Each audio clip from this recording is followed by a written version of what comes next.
No audio. Hold on.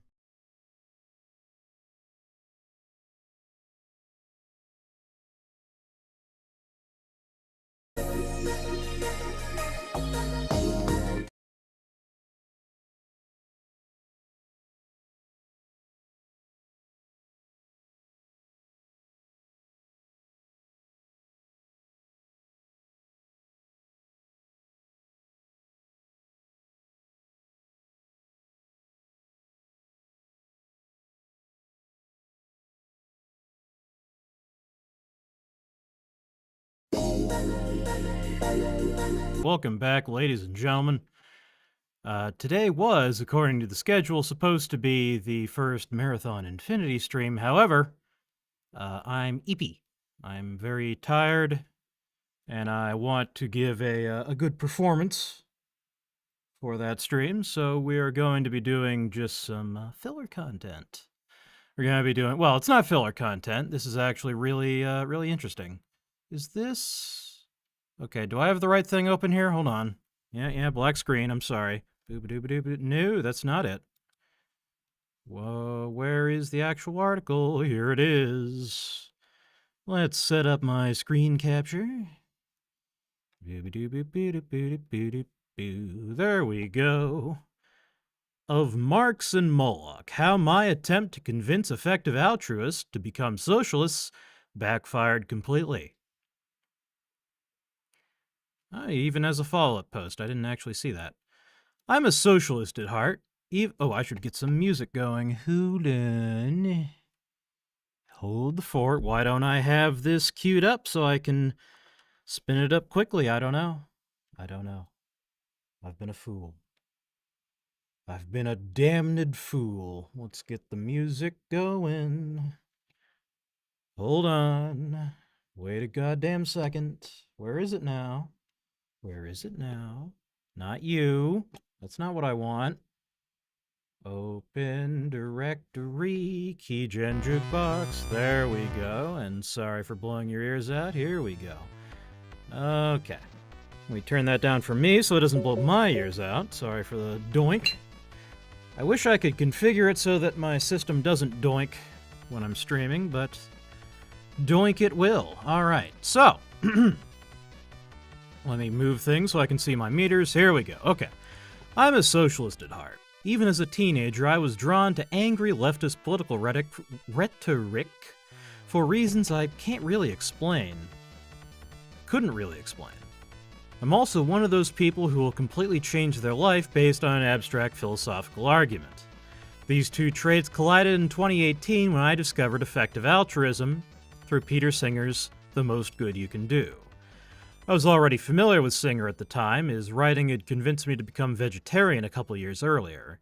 He also has a knack for building philosophical arguments that start with premises which are hard to deny and lead you kicking and screaming to conclusions that you don't want to accept. Oh boy. So perhaps I should have seen all of this coming. In this case, he makes a compelling argument that we have a moral obligation to devote a significant amount of our money or resources to effective global charities. It dawned on me pretty quickly, as I started reading, that I was fucked. Well, this music isn't appropriate. Skip that.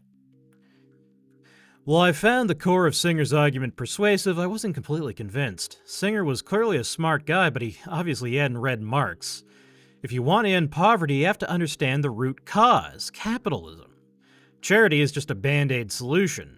If Singer and the rest of these effective altruists were serious about doing the most good, they'd be socialists fighting to transform the entire economic system. It was easy for me to see why they had this massive blind spot. The EA community was full of privileged people from top universities who had done well under capitalism. No wonder they couldn't see the structural causes of poverty. They were the beneficiaries of the very system creating it. I ended up being persuaded that we have a moral obligation to do the most good, but that meant addressing structural causes of poverty. If I could make this case rigorously, I could persuade the EA community to adjust course and have a positive impact on the world. I figured that if anyone was going to persuade anyone, I was going to need to be able to make the case on their terms of engagement, not just by lobbing bombs from the sidelines. So I re-enrolled in the university to study sociology and economics. That must have been expensive. I was very skeptical of economics as a discipline, but it is the language of policy, and the EA community seemed to take it seriously. I would need to know my enemy. I wasn't the first person to critique EA from this angle. It was actually the most common critique of EA in the early days, but I wasn't impressed by these critiques. They followed a simple pattern. EA neglects systemic change, therefore EA is bad, therefore reject everything about EA. This seemed like throwing the baby out with the bathwater. Sure, EA's neglect of systemic change was a problem, but the basic principles of thinking carefully about doing the most good seemed sound. I could reject the specific causes EA was advocating for, and I didn't trust their institutions or leaders, but I had bought into the fundamental principles. The EA community's response to these critiques was basically, well, we're not against systemic change, we just need you to prove that it works using our methods. They'd point to some policies they'd support as examples of systemic change and say they'd be happy to support more if someone could make a rigorous case for them. But, they'd add, making that case is really hard. So, my thinking was pretty simple at first. If structural changes to the economy are really the most effective way to address poverty, then a rigorous analysis will bear this out. So, I could just try and use the same methods that the EAs are using to make the case for socialism. Easy! But when I looked at what the EAs were actually doing and the methods they were using to evaluate charities, it quickly became clear that this was not going to work. One look at a GiveWell spreadsheet filled my heart with dread. They were creating insanely detailed cost-effectiveness estimates of different interventions using probabilistic models that tried to account for every possible empirical and philosophical assumption you could think of. It would be great to analyze policies that fundamentally transform the economy at this level of detail, but there were a couple of problems. First, it's impossible to create a useful model at that level of detail for transformative economic policies. Second, even if it were possible, there's no way I could do it. Fine, lesson learned. But I still thought EAs were ideologically blinded, so I got interested in a different question. What if you accept EA's basic principles and methodology, but start from completely different assumptions about how society works? What interventions would you end up supporting then? After all, if you want to understand how society works, you should ask the experts, and the experts are sociologists, who seem to have a very different understanding of how society works than the EA community. It seemed to me that EA had not just an ideological blind spot, but an intellectual one. They had barely engaged with an entire academic discipline. Yeah, because your academic discipline is shit. So I started to search for sociological theorists who shared my socialist assumptions about how society works, but used epistemological methods that might be compatible with the EA community. I wasn't really expecting to find anything, but to my surprise, there was already a branch of Marxism that had basically attempted to do this. In the late 1970s, a group of Marxist academics came together, united by a frustration with the methodology of traditional Marxism. They tried to reconstruct the Marxist tradition on solid theoretical foundations using analytical philosophy, rational choice theory, and methodological individualism. The goal was to create a rigorous, no-bullshit version of Marxism. For several decades, they labored to critique and reconstruct Marxist ideas from scratch. This seemed almost too perfect to be true.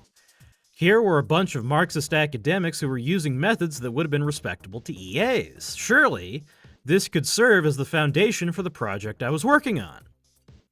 So what did the key founding members of analytical Marxism end up concluding? Well, philosopher Jerry Cohen ended up arguing that the basic principles of socialism are clearly attractive. We default to socialist forms of organizations on a camping trip, after all.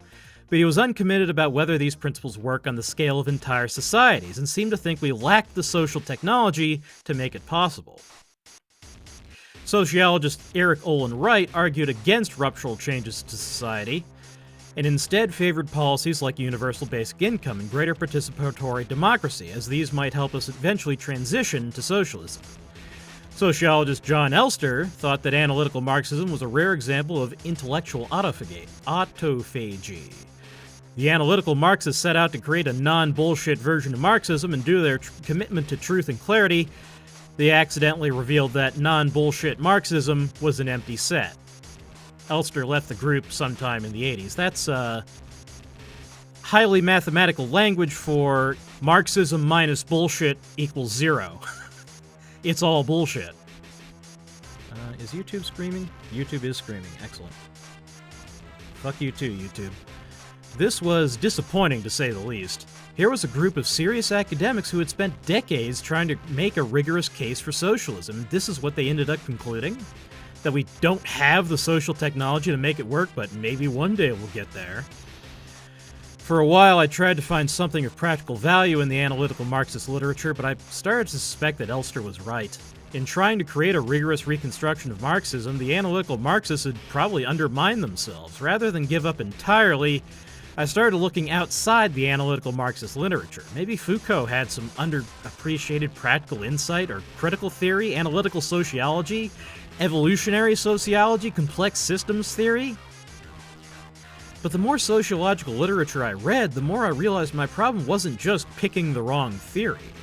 The whole approach of starting with high-level social theories to figure out how to do good was fundamentally misguided.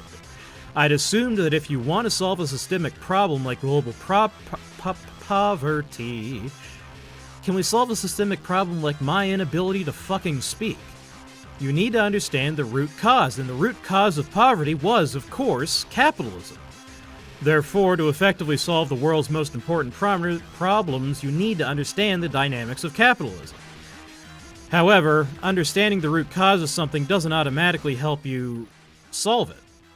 Someone might say that in order to cure cancer, you need to understand the root cause of cancer, natural selection. After all, natural selection is, in some abstract sense, the root cause explaining all biological systems.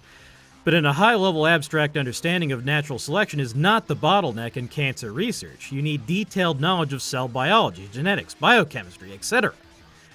And besides, if you look at people whose jobs depend on making predictions about how the world is going to change, they're foxes, not hedgehogs.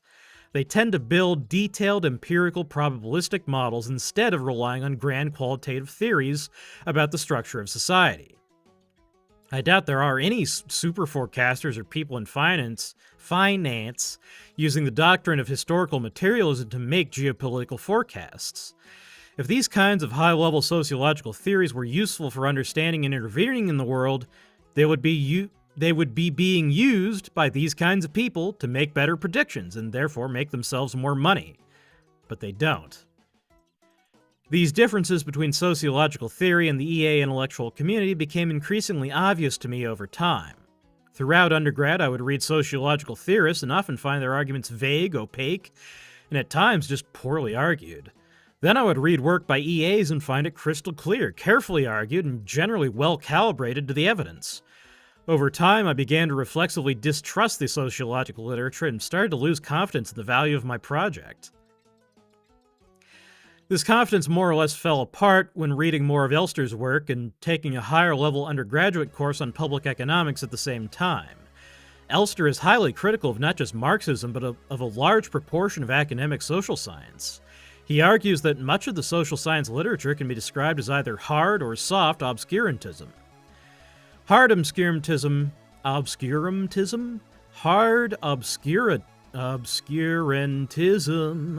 uses precise mathematical and statistical methods to analyze social phenomena, even though the assumptions and methods have no connection to reality. Soft obscurantism relies on vague, impenetrable, or unfalsifiable claims about social phenomena. This is typical of traditional Marxist theory, critical theory, and, well, a lot of sociological theory. I came to agree with Elster that a large fraction of the sociological literature was obscurantist in one way or another. In contrast, the explanation of many social problems given by economists is something like, social problems occur because individuals often have incentives that are misaligned with social welfare, and attempts to align individual incentives with social welfare often create other misaligned incentives, which undermine social welfare in different ways. That single public economics course seems more useful than all of the sociological courses I had taken combined. It was pretty demoralizing. The final nail in the coffin came while reading Scott Alexander's essay, Meditations on Moloch. Until this point, my understanding of society looked something like, the capitalist class owns the means of production, which gives them significant economic power. They translate that economic power into political power via the government, which allows them to maintain an economic structure that privileges capitalists and exploits workers. This probably isn't entirely wrong, but I think it vastly overestimates the degree of coordination happening in society, even among the rich and powerful. In contrast, Scott emphasizes that the world is more like a big swirling mess of misaligned incentives and systemic coordination failures, personified by the ancient god Moloch. Ruthless competition, misaligned incentives, and coordination failure are the norm, operating at every level of society, from individuals to corporations to political parties to nation-states. There's generally no one person or group with enough power to unilaterally change the system, not even the capitalist class. This is, unironically, a much better explanation of the root cause of most social problems than the vast majority of what you'll find in the academic sociological literature. I had to admit that maybe the neglect of sociological theory among EA wasn't ideological bias or an intellectual oversight. Maybe it just made sense. Maybe the EAs had a point about the difficulties of advocating for systemic change. I had to admit that maybe my project was a huge waste of time. Looking back, I could have saved myself a lot of time. These fundamental problems with the project were probably obvious to many in the EA community, and they would have told me the project was unlikely to be useful if I had the courage to ask. But I avoided getting their feedback partly because I figured they were ideologically blinded and would just dismiss anything critical of their movement, partly because I thought that even if there was a small chance there was something important in the sociological literature that they missed, it was still potentially worthwhile. But mostly because I didn't want to face the possibility that the project was doomed. At this point, you might be starting to suspect that my attraction toward both socialism and EA might not have been purely motivated by altruism and a dispassionate search for truth. You would be correct. The truth is, I have some cognitive, social, and emotional problems that make ordinary life somewhat difficult for me.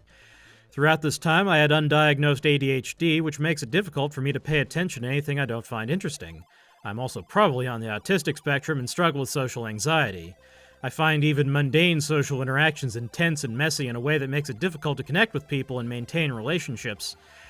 I'm still what would be described as high-functioning, but I have to force myself to function normally. I had been through a depressive episode immediately prior to learning about EA.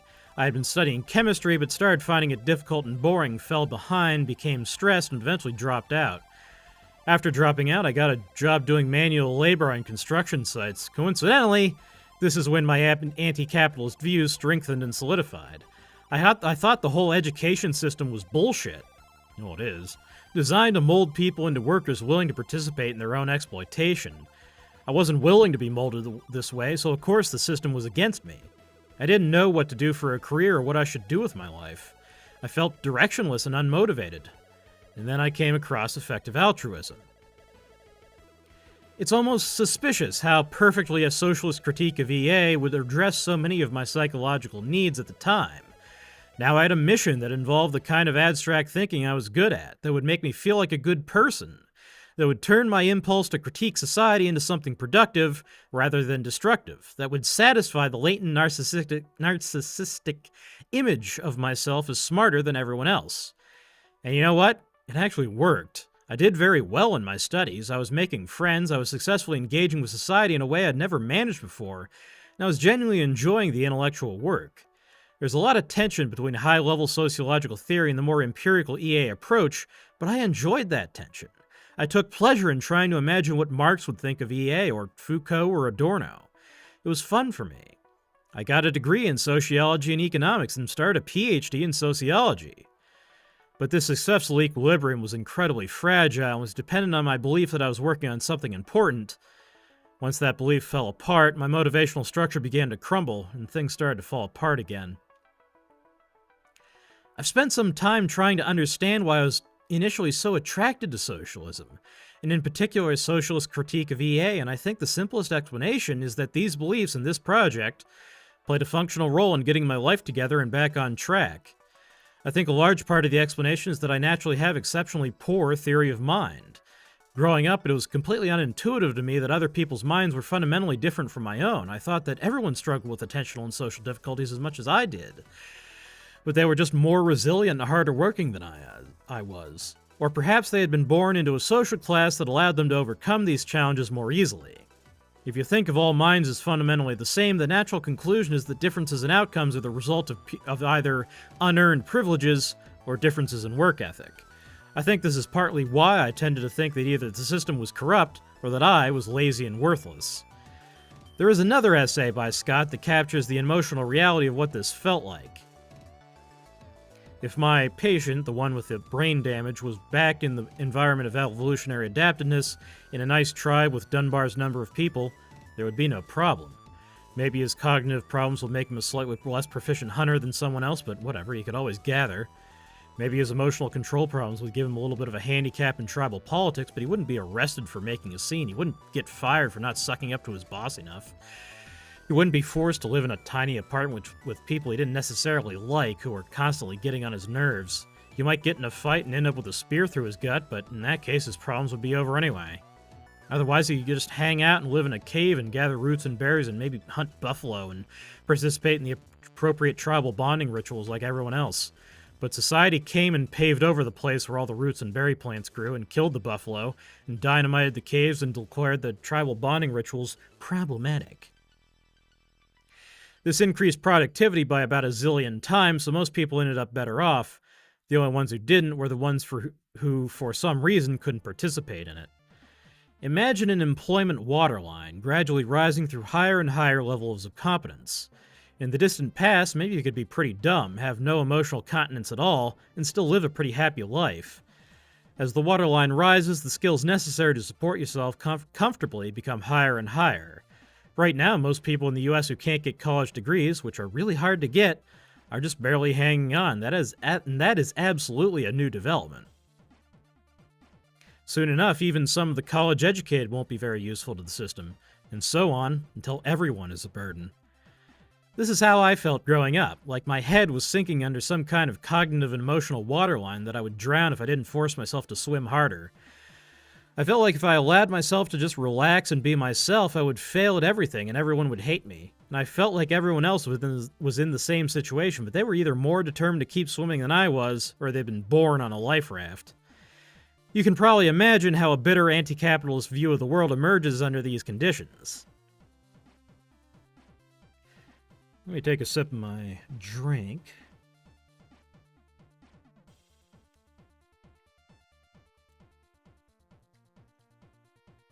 Given this psychological context, my attraction to both socialism and EA starts to make more sense.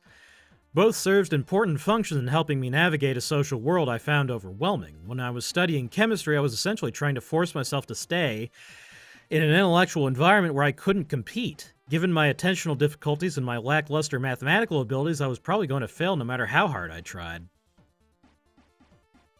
In situations where failure appears to be inevitable, a depressive episode can make sense from an evolutionary perspective. It makes sense to stay in bed and conserve energy during a cold, barren winter. I think it's possible that the depressive episode was an adaptive response, a way of shutting down to stop wasting energy while resetting the system. The downside is that I was miserable and wanted to abandon society and live alone in the woods. It's probably not a coincidence that it was during this time that my anti-capitalist views began to intensify.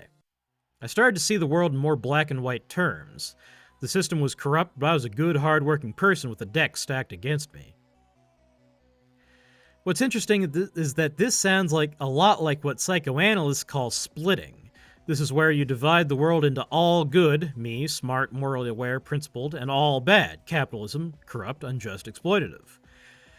This kind of black and white thinking helped me avoid the more painful explanation that I was struggling due to my own psychological traits. Splitting the world this way allowed me to maintain enough self-esteem to want to engage again, even if it meant having an inaccurate understanding of myself and society. I don't think my brain cared whether this was an accurate view of the world or not, it just cared that I have enough self-esteem to get out of bed. I think this way of thinking about mental health and ideological beliefs is underrated, but it's far from novel.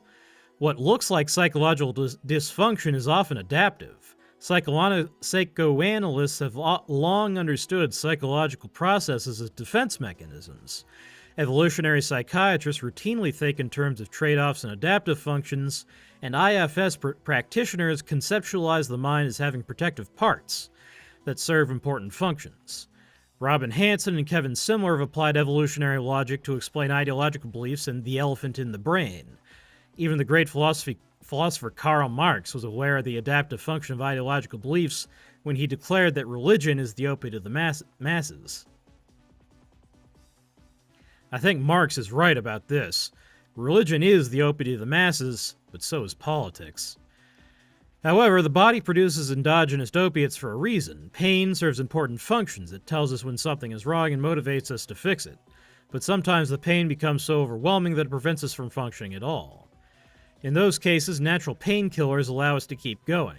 I think that religious beliefs, political beliefs, defense mechanisms, symptoms of mental disorders, cognitive biases, and delusions are all part of our endogenous emotional opiate system, working together to regulate our emotional states within functional bounds. In fact, it probably has to be this way. If you look at the fundamental motives of human behavior according to the fundamental motive framework, you'll notice that an accurate model of the world and happiness are missing. Instead, the fundamental human motives are self-protection, disease avoidance, affiliation, or social connections, status, mate acquisition, mate retention, and kin care. From an evolutionary perspective, the accuracy of our beliefs and our own personal feelings of happiness are only instrumentally valuable to the extent that they help us achieve these fundamental goals. This connects back to the Moloch-like dynamics I discussed earlier. In a world where humans are in constant competition with each other, those who single-mindedly pursue happiness or truth for their own sake get outcompeted by those who prioritize status, self-protection, mate acquisition, and the other fundamental motives. The humans who survived and reproduced are the ones willing to sacrifice accuracy and happiness when doing so serve their competitive interest and material needs. Our brains evolved to prioritize these fundamental goals, even at the expense of accuracy or happiness. The depressive episodes, splitting, socialist ideology, EA project, confirmation bias, all of these can be understood as parts of my endogenous emotional opiate system, working together to help me function in the social world I was struggling to navigate. I suspect this kind of regulatory process is far more common than most people appreciate. If you've ever talked to someone who seemed threatened by basic facts about the world, it might be because those facts were a genuine threat to their psychological stability. Their mind was doing what it needed to do to protect them.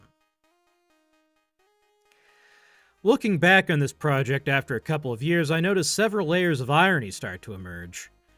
It turns out the view of human psychology I described above is actually quite similar to Marx's theory of ideological formation. In the spirit of the analytical Marxists, it's possible to reconstruct this theory using evolutionary psychology. In the spirit of my attempted reconciliation of EA and Marxism, you can combine this reconstructed theory with the view that the world is a swirling mess of misaligned incentives and coordination problems. If you reconstruct Marxism in this way, it completely undermines the Marxist political project, and in one sense, this represents a completion of my original project. In another sense, it's the complete destruction of it. Let me explain these points. First of all, Marx understood, along with contemporary evolutionary psychologists, that humans are fundamentally driven to satisfy their basic material needs. In The German Ideology, he writes, the first premise of all human history is, of course, the existence of living human individuals. The first historical act is thus production of the means to satisfy these needs, the production of material life itself. Marx's whole worldview starts with the premise that, first of all, humans need to survive. Incidentally, Marx was an admirer of Charles Darwin's work and saw parallels between evolutionary theory and his own analysis of change and development in social systems. Marx also understood, along with contemporary evolutionary psychologists, that our ideological beliefs to a large extent serve an adaptive and functional purpose. According to Marx, our ideological beliefs are largely determined by the fundamental economic structure of society, and they serve to stabilize this structure. This is sometimes described as the ideological superstructure of society functioning to stabilize the economic base, although as far as I'm aware, Marx never used these terms. If I were to reconstruct Marx's theory of ideological formation using contemporary evolutionary psychology, I would argue that the economic base of society is not any kind of social structures or anything outside of humans at all. It is the human body itself. It is our fundamental capacity to produce anything at all that is the real economic base of society, not tools or land or technology. We cannot labor or produce anything without our bodies and our minds. Therefore, ideological beliefs serve to stabilize the true economic base of society, the fundamental motives and goals of each of the individuals within the society. It is not some outside alien force with a will of its own that imposes ideological beliefs upon us to make society as a whole function. Depending on the individual talents and capabilities of each individual, it might make sense for the ideological beliefs to support the dominant economic structure, or, if the economic structure makes it difficult for an individual to satisfy their fundamental material needs, they may oppose it. What's puzzling is that Marx seems to understand this too. Marx predicted that as industrialization progressed, workers would move from the countryside to the cities. They would recognize their own exploitation and, working so closely with each other, would be able to coordinate to pursue their material interest, overthrowing capitalism in the process. This looks a lot like ideological beliefs forming in response to the material needs of individuals, not the needs of society as a whole. I think the parallels between Marx and Darwin are interesting enough to consider Marx as a proto-evolutionary psychologist, with his theory of ideological formation predating Darwin himself. Let me take another sip. There's a lot of words.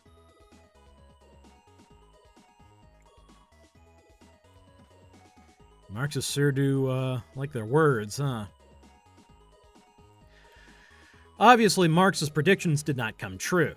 So what went wrong? Even if you grant that Marx has an elegant high-level sociological theory, he got the details wrong, and the details matter.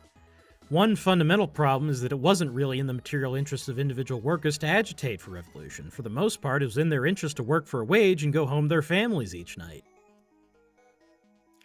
And even if it was in the interest of the working class as a whole to overthrow capitalism, the interests of workers are not particularly well aligned, and coordination is extremely difficult.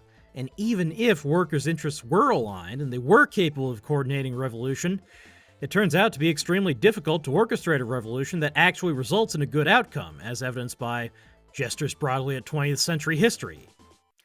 The problem is that he underestimated Moloch. If I were to create the world's most concise critique of Marxism, it would look something like this. Material interests shape ideological beliefs based on individual cognitive and emotional traits. Individual cognitive and emotional traits vary widely. Therefore, individuals within the same class will have divergent interests and beliefs. Class coordination requires aligned interests, but alignment is rare due to this individual variation. Even with perfect alignment, coordination remains extremely difficult due to collective action problems. Therefore, class-based political action is somewhere between extremely difficult and fundamentally unworkable. If you take Marx's theory of ideological formation seriously and apply it at the individual level, you get something resembling modern evolutionary psychology. But evolutionary psychology reveals that our beliefs primarily serve individual psychological needs rather than class interests. Therefore, a rigorous reconstruction of Marxism undermines the entire socialist project. Marx's own insights into human nature reveal why his political project is psychologically and practically impossible. It's been a couple of years now since I declared this project a failure and abandoned it. It was only as I was writing this essay and examining my own motivations behind this project that I started to notice the parallels between modern evolutionary psychology and Marx's theory of ideological formation. Ironically, in my attempt to analyze why the project fails, I may have accidentally succeeded in my original goal of reconciling my Marxist worldview with the epistemological principles of EA. And while my original goal to convince EAs to become socialists might have failed, I think that I've accidentally succeeded in demonstrating why the Marxist political project is doomed to failure. In a sense, this might be the culmination and capstone of the analytical Marxist project, the ultimate act of intellectual autophagy. Take another sip.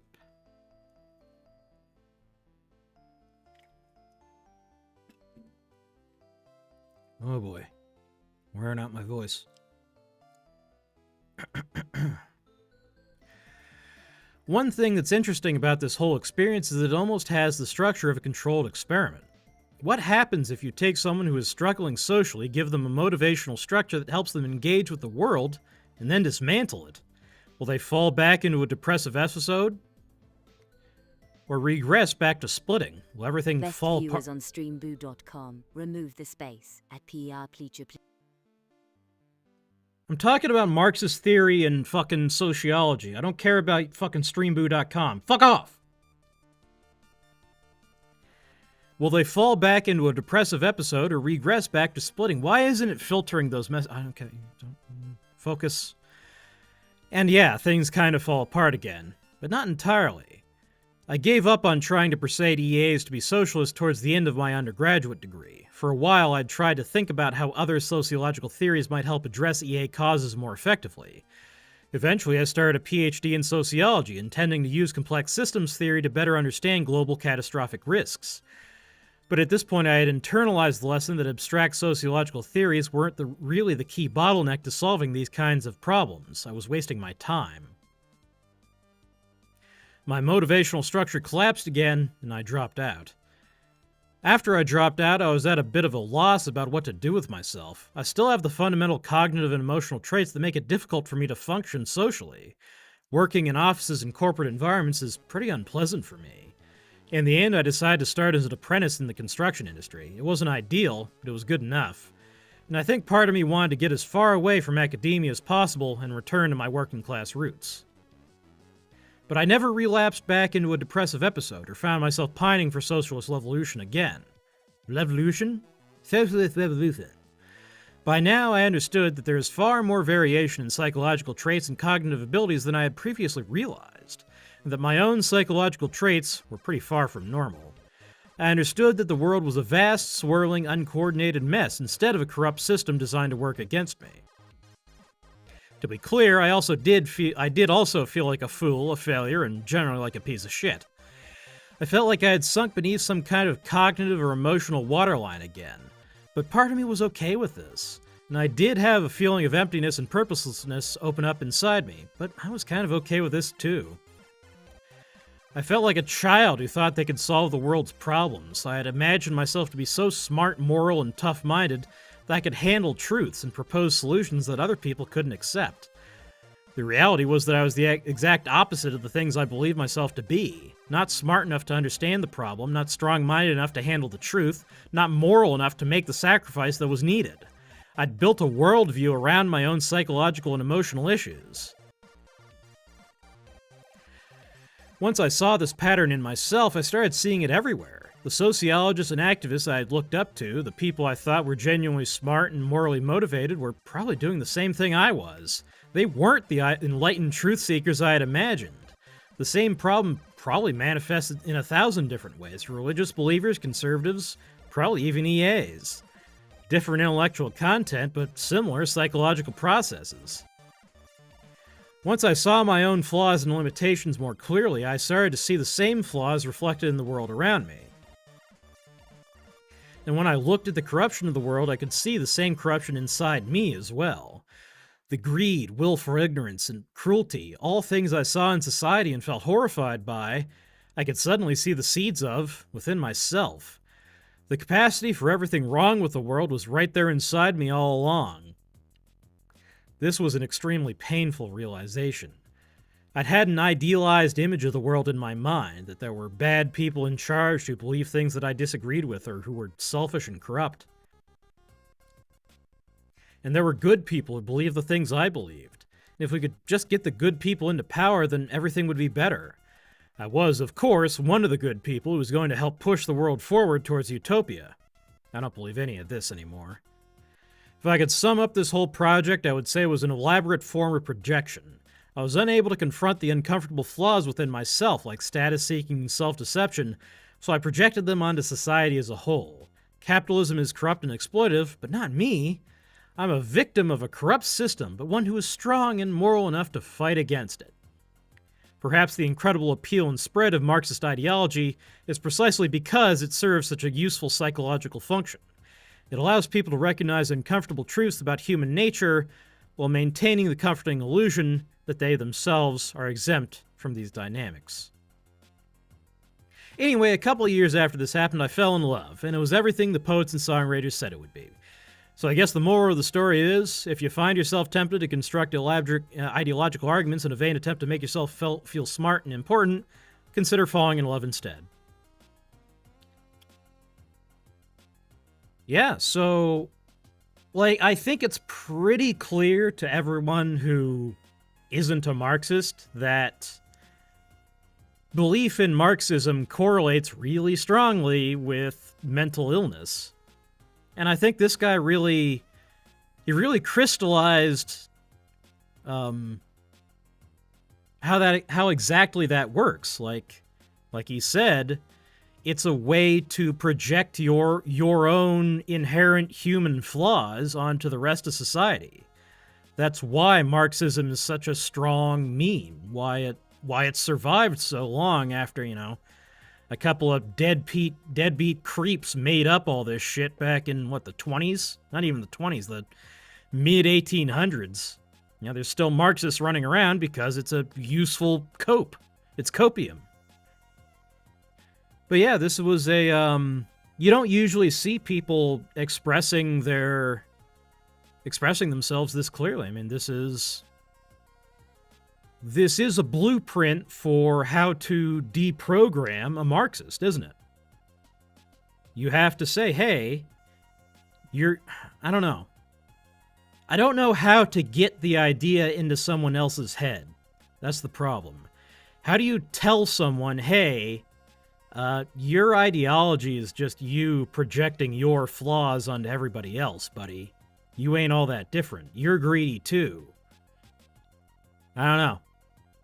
But it's a step in the right direction. Anyway, I have completely deep-fried my voice reading that, so let's play some fucking video games. Get out of here. Alright, let's fire up Void War. And again, I wanted to do Marathon Infinity today, but I'm not up to it, so let's switch the stream category.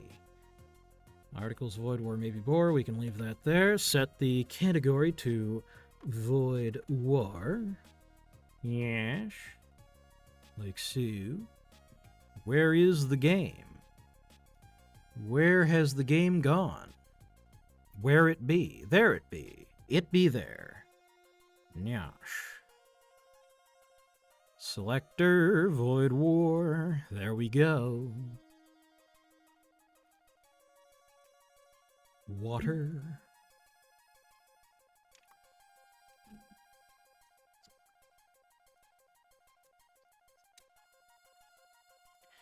It's taking its damn time starting up. There we go. Ah. Well, I'm not reading all that. The Bellerophon update. Hello there. I missed one. Welcome. How much of that did you catch? Today's patch comes with I don't care. New game.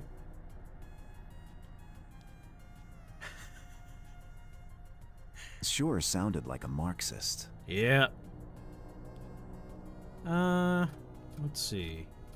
Chrism.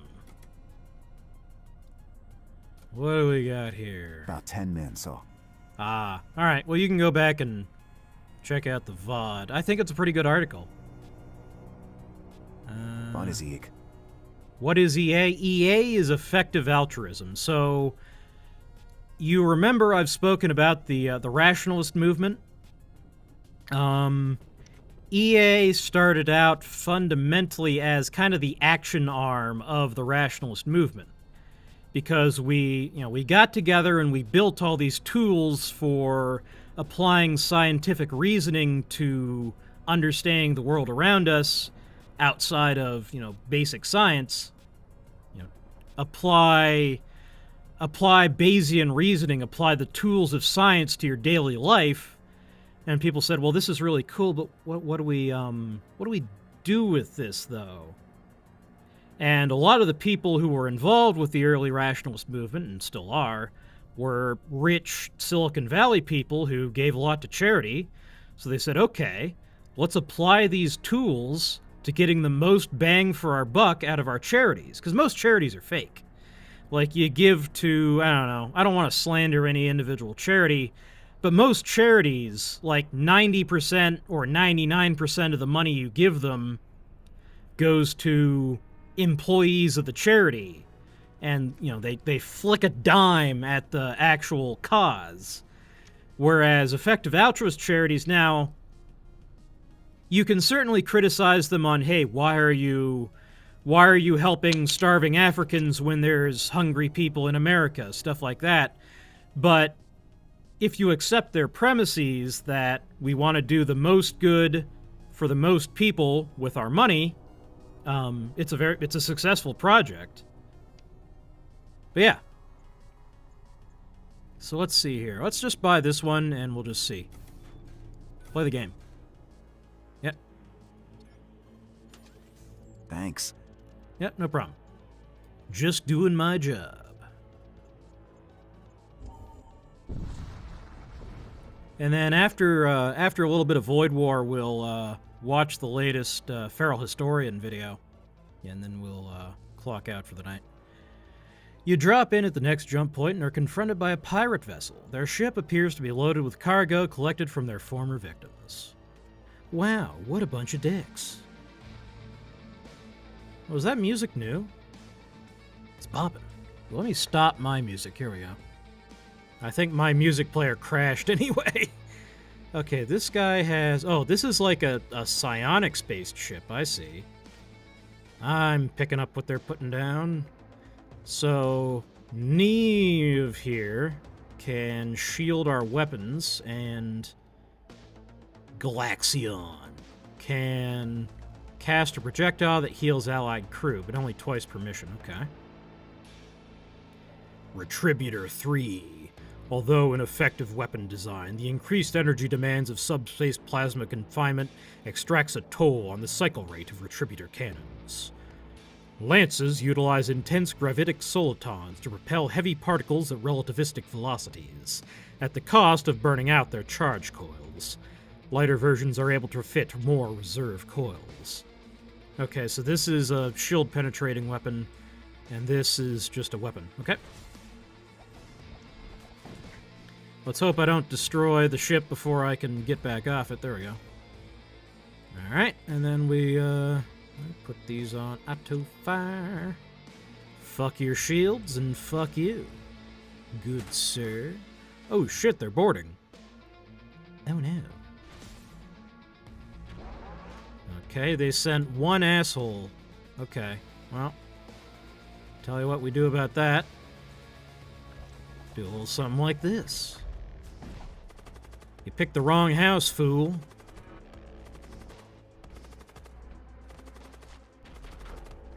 Oh, I just fucked up. They fucked up our door control. Right. So I can't let the goofy gas out. Well, that sucks. Alright, go fix the doors. Go fix the doors, I said. Thank you. We yield.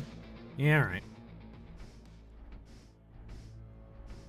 Alright, do I have enough chutzpah to just immediately upgrade my shields? Yes, I do. Yes, I do. Alright. We don't need to breathe. That's not important.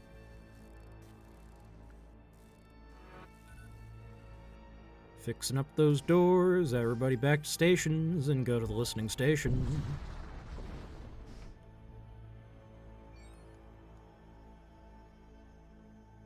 You come across a hidden outpost of the Raider clans, deserted long ago, still functioning signal relay. Pledge allegiance to a Raider clan. Listening station activated, 33 scap. We'll use that to juice up. Doobadoo. Upgrade. Alright, now we can breathe again. Yay. Mercenary broker, got no money, so fuck it.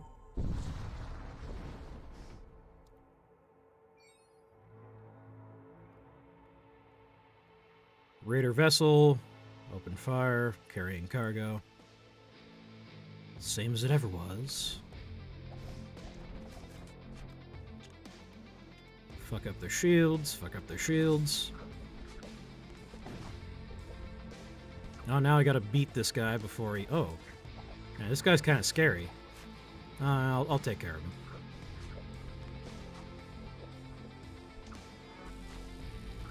Yeah, no, you can shoot that beam all you want. It's not going to accomplish anything.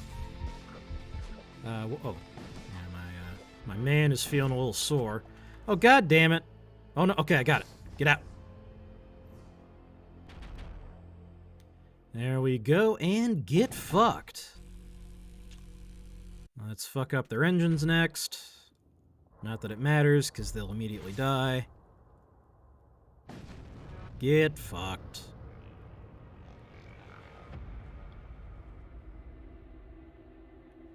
18 scrap.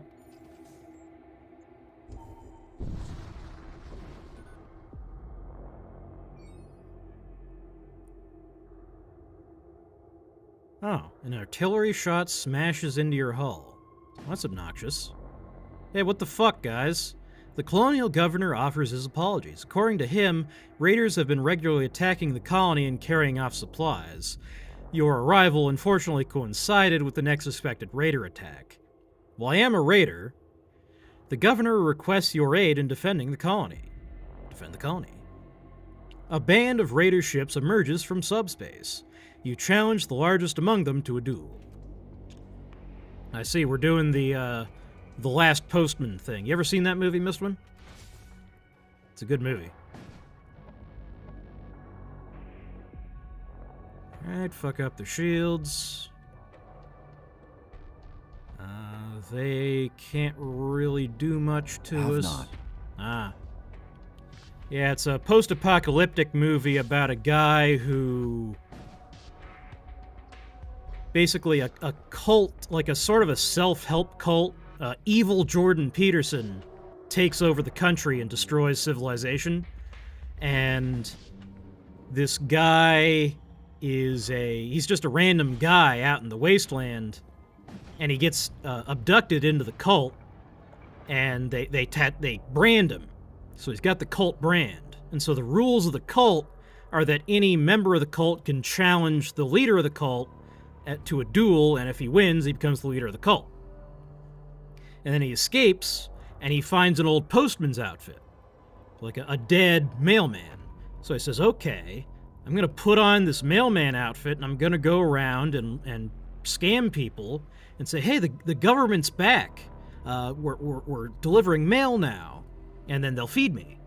And then, because of this lie, he actually foments the actual... what's the word I'm looking for? Like, he bullshits that the government is back, and people start believing that the government is back. And guess what? When people believe that there's a government, there's a government. So he becomes the leader of this new government, and he leads a campaign against the cult. And I won't spoil the end of the movie, but it's a really good movie. The destruction of their flagship has scattered the remnants of the baby. Unfortunately, stray weapon fire from the engagement have wrought havoc upon the orbital cab colony. There's a little more you can do, but move on. Yay, everyone's dead. We're heroes. I'll slap some armor on myself. There we are. We're a little beat up. It's only 2 bars. Fuck it.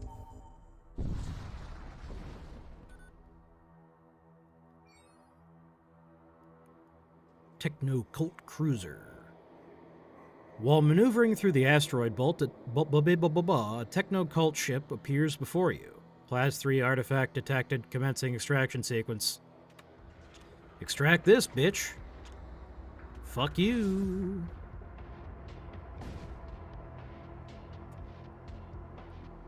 And then I guess I'll force shield.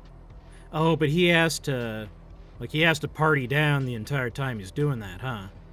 Oh, never mind then.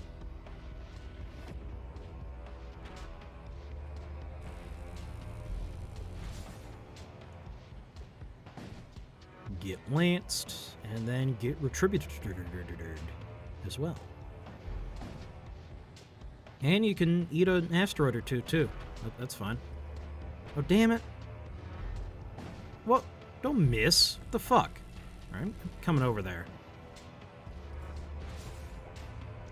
Yeah, what now, bitch? Oh, that hurt everybody. Feeling spicy today, I'm not sure why. Actually, have we killed all the crew?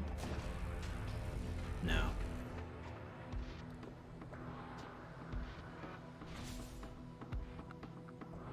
Stop fixing your damn shields. Come on, man. There we go.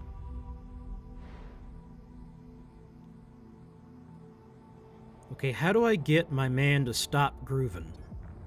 Knock it off. Do your job. There you go. Ion storm detected. You know, I've made this joke before. Is this Deus Ex Ion Storm or Daikatana Ion Storm? Oh, that's bullshit. Okay, well, time to die. Okay, where are these guys spawning? You get into the door room, I think. I mean, this is the guy I want in the door room, because he's the weakest guy. Tell you what. I'll go fight this dude. No, I won't. I will go fight this dude. Cannot use while moving. Okay. I have a plan. I will fight this dude.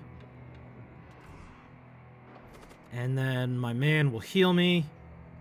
And then this guy will walk to the door room.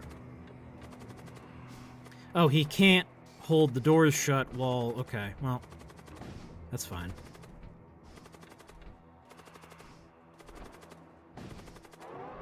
Okay, that's cool, and then like so. Oh, well, now we're all fucked. Yeah, I think I'm just gonna lose. Yep. Rip. You died. Okay, well that was fucking bullshit. I don't like this ship anyway. Let's see, we got this guy. I don't have enough chutzpah to pick it. What else we got? Relic freighter. An ancient pattern of imperial freighter, dredged up from forgotten shipyards and reclaimed by the death cults. Did I do a playthrough with this one? I think I did. Yeah, I did. We got variant B. Do we have any others? Vanquish the Necropolis barge. Okay, well, we'll do this one again, I guess. Did I do this one? I think I did. Why is this guy got... Why is his face all fucked up? Oh, well. Yeah. Imperial Shrine.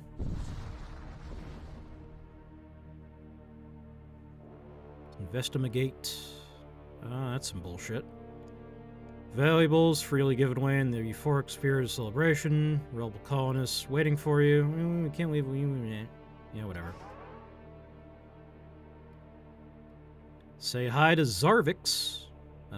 Matter of fact, you will be leaving with we will be leaving with that. I'm too brain scrambled to be clever. I don't know why these people bother with this shit.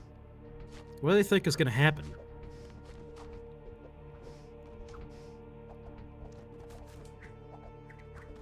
I'm going to take a sip of my water while we kill these people.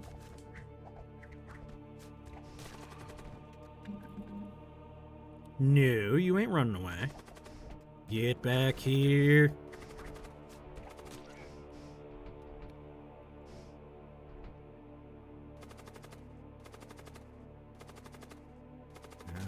There we go. Alright. Well, that was cringe.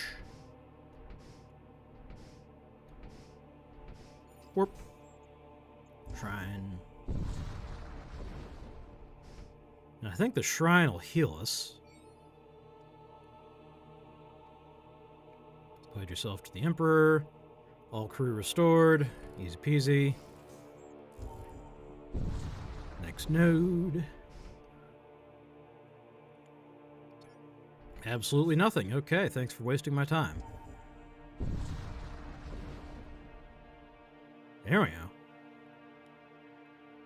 As you emerge from subspace, a desperate voice comes over your comm system. How do I sound desperate? Here's what's gonna happen. You'll give us your food and your jump drive, and we're gonna leave with them. They quickly move in. Well, I don't think that is what's gonna happen, actually. I think what's going to happen is that you're going to choke and die on whatever the fuck these things put out.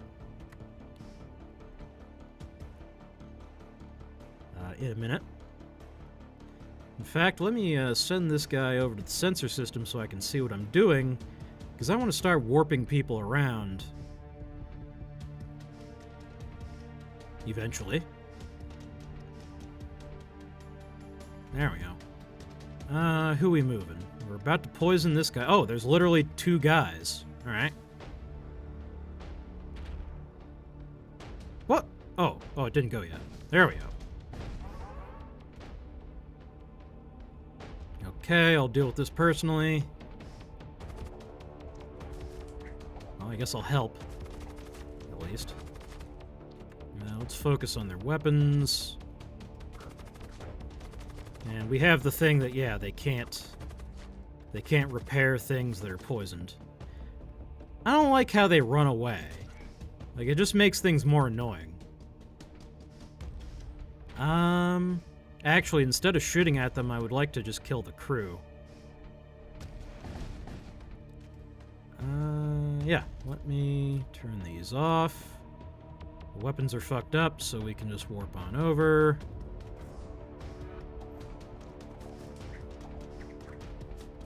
Alright. Hello there.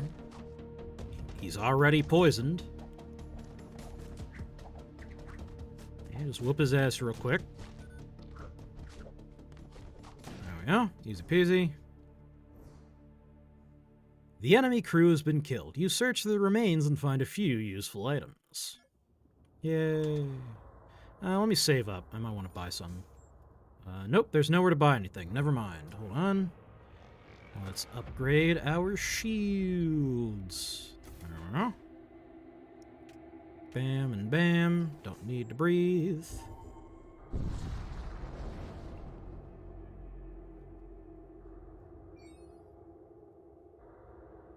There's a lot of waiting around. Die, infidel. At least they're to the point, huh? Boop, boop, boop. Nope. Failed to boop. Focus on the shields. Focus on the shields. Should probably upgrade my sensor so I can see what I'm doing, huh? Let's just send one of these over real quick. Because I'm pretty sure there's somebody in there. There was. Huh.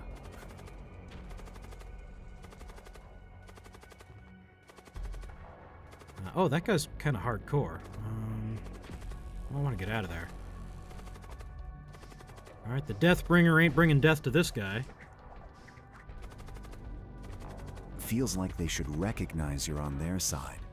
I think the idea is that in this world, nobody's on anybody's side. The sides have all broken down. It's every man for himself.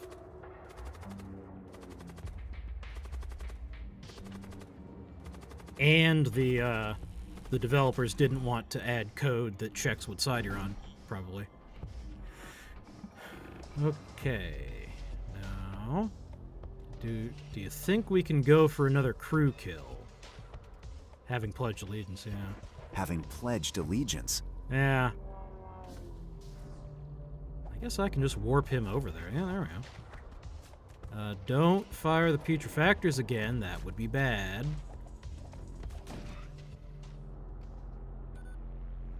There we go.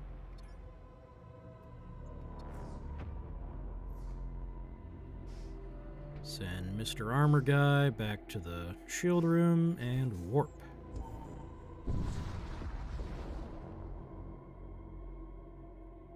Oh, we can actually see this one. A cult warship appears before you. They open comms. Crom, witness me! Yeah, Crom's gonna witness you choke to death on putrefactor goo. Focus on the shields. Are there hotkeys? No? Control 1? No. Oh, Q, it's literally listed right there. Q, W, and E. Yeah, honestly, these guys look kind of hardcore. Maybe I don't want to mess with them. They got that combat husk. Yeah, it's not that... Well, yeah, it is pretty tough. It's got 5... does 5 damage. I don't know. Zarvix is pretty hardcore. We can at least warp this guy over here. You know, we can send, Oh, Zarvix can only fart in his own room, right.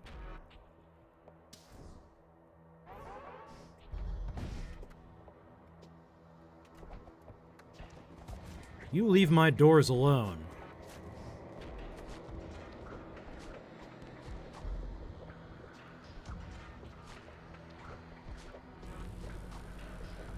Alright, I think they're harmless. Well, yeah, they are. They're completely harmless. Awesome. Well, if that's the case, we should probably aim for their oxygen, huh? Alright, no oxygen for you. Should have used the hotkeys, but I didn't. Oh, they made the combat husk be the pilot. Should I warp over there? Nah.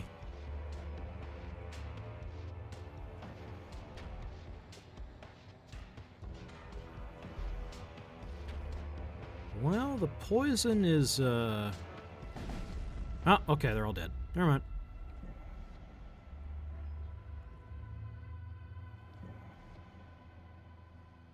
$37 scrap. Yay! Let's upgrade our sensors, and then more power, and then warp. There's no stores for quite a while.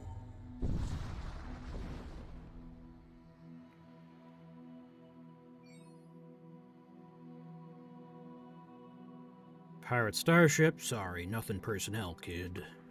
Yeah, whatever. Aberrant. Well, that guy's kind of scary. Fuck him. Let's warp on over there. I'll take care of that guy. You take care of that guy. Easy peasy. Hey, get back here. What? This fucking... Oh no, what's the... Man, I gotta... What is wrong with my brain? What's the fucking yakety sax bullshit? I think the rights holders of that song are absurdly litigious, so I probably shouldn't even sing it. There we go. Easy peasy. Doom reagents. Take the armor. Warp on over to deal with the fire.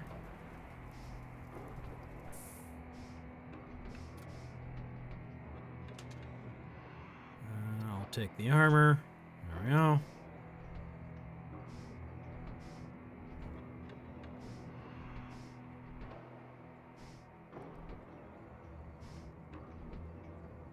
Any day now.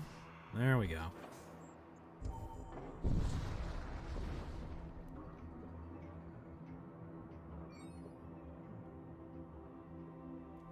And then our hull is pretty good, so we'll make a servitor. Yeah. Where are we plopping him? We'll put him in the weapon room. There we go. Corrosive gases. Oh boy. Yeah, I think we'll avoid those. It's gassy enough in the ship. Twitch is saying that my stream keeps dropping. That's not good. I keep forgetting to call my ISP. It's a combination of forgetting and just not really wanting to. Yeah. Alright, send them over. Oh, they come to us. Suits me fine. Haven't noticed anything. Yeah.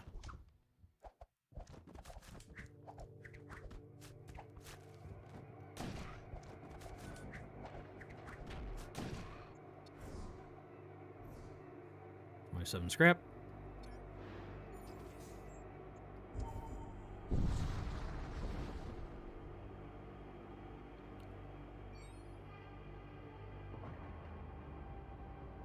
Glittering stars. Glittering stars dot your viewport. Despite the war-ravaged state of humanity's great projects, moments like these can almost seem peaceful. Suddenly, the moment is interrupted by streaks of cannon fire, though none of it seems to be directed at you.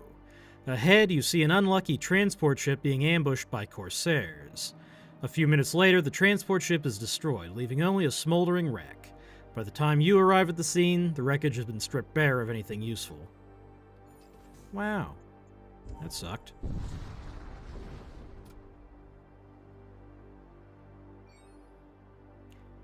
This galaxy is just a shit place to live. Alright.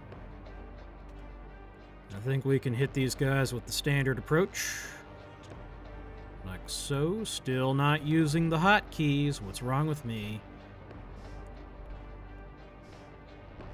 Actually, our guy could probably take these. Yeah, fuck it, let's go. We just gotta use our goofy gas appropriately.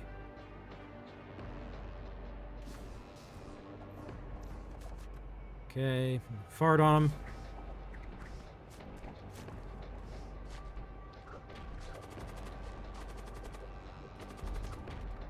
Actually, you know what? This is gonna...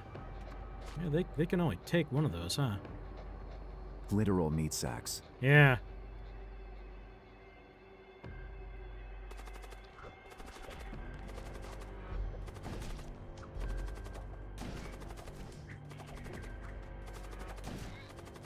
Alright, I think we've got it handled. Let me help my buddy out. There we go.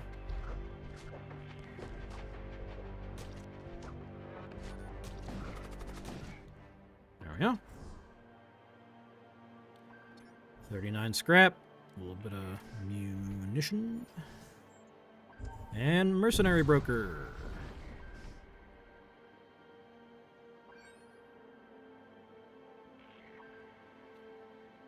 It's always important to have a solid crew. Have you ever laid eyes on an Imperial Angel? Some contend they're veiled void abominations, while others insist they're constructs and engineered by the Technopriest to impress the Empire's subjects. I have no idea what the fuck you're talking about. Okay, Conqueror. Oh, okay.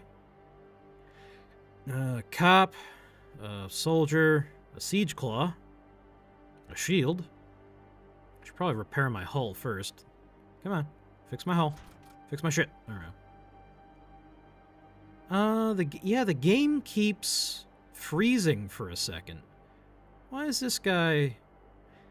This guy seems more dangerous. Why is this guy more expensive?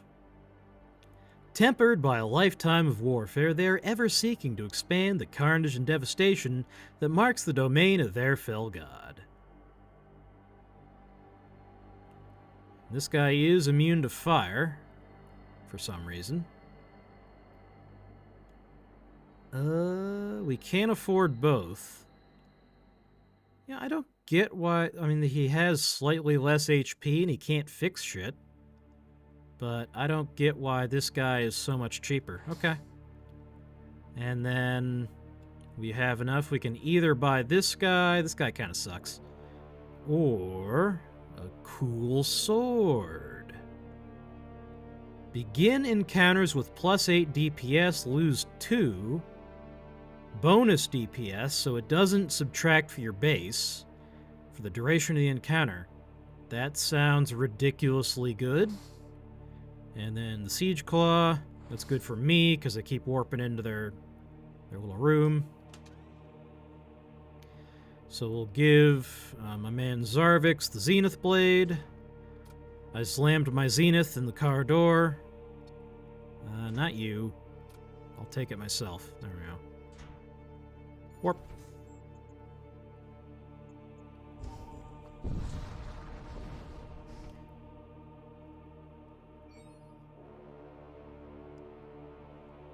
You receive a message from an orbital station. Its commandant informs you that rebels on the planet below are staging a surface-to-orbit attack. The commandant is determined to avert disaster and wishes to execute a preemptive strike before they are attacked. Yeah, sure, whatever. I love killing people. I meant to say I love killing people, but I mush-mouthed it. The commandant transfers you the coordinates of the rebel artillery batteries. You commence your bombardment. Well, it turns out they were civilians. Oh no. Unfortunately, the hardened shelters housing the batteries prove resistant to your weapon fire, and you are unable to prevent the rebels from firing and destroying the orbital station. The artillery batteries then target lock your vessel, forcing you to retreat. Damn, they thought of that. Those fuckers. How dare they? Now we'll park this guy here, I guess. It's almost like they knew spaceships were a thing.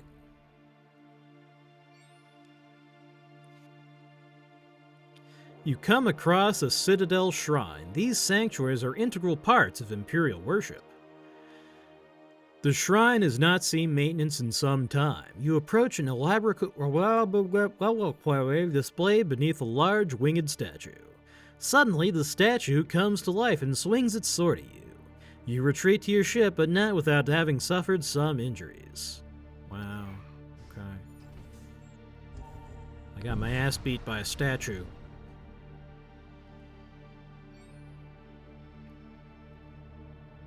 You approach the Stargate. Imperial Shrine World, sure.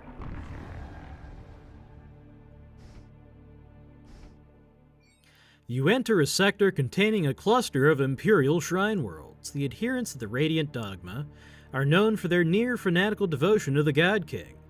They do not take kindly to outsiders. That's not my problem. They might make it my problem. I need a weapon upgrade. These things aren't going to cut it.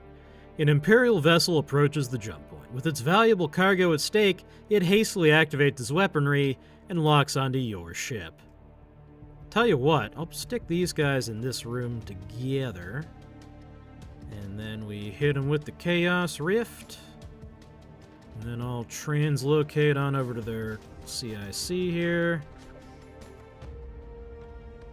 You guys can deal with this. No, okay, no, you fight there. That's good. Oh, what? What's happening? What? Okay, whatever. That works too. Tell you what, send Bro in there and he can fart on him. In fact, we'll all go in there, actually. There we go, fart on him.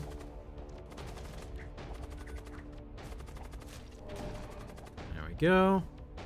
Storage vault. Nothing cool. Whatever. Bring him back. 36 scrap. Easy.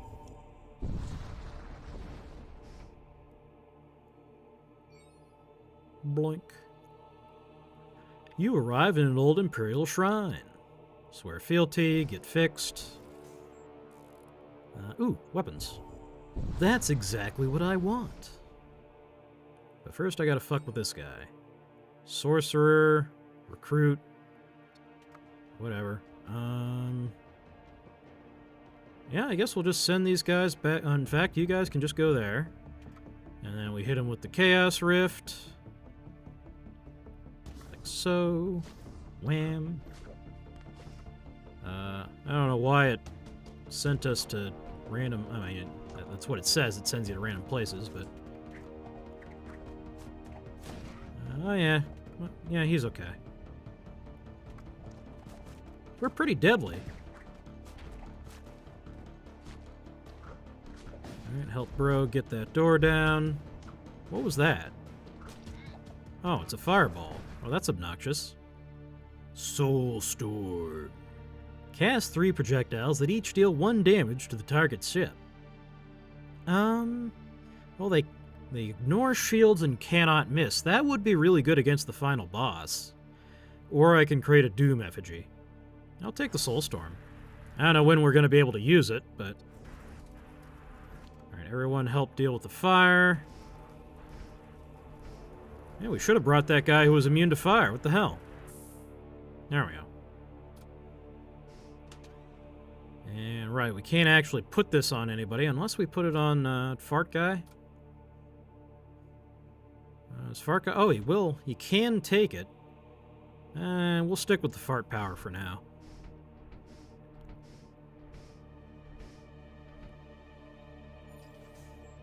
Weapons dealer.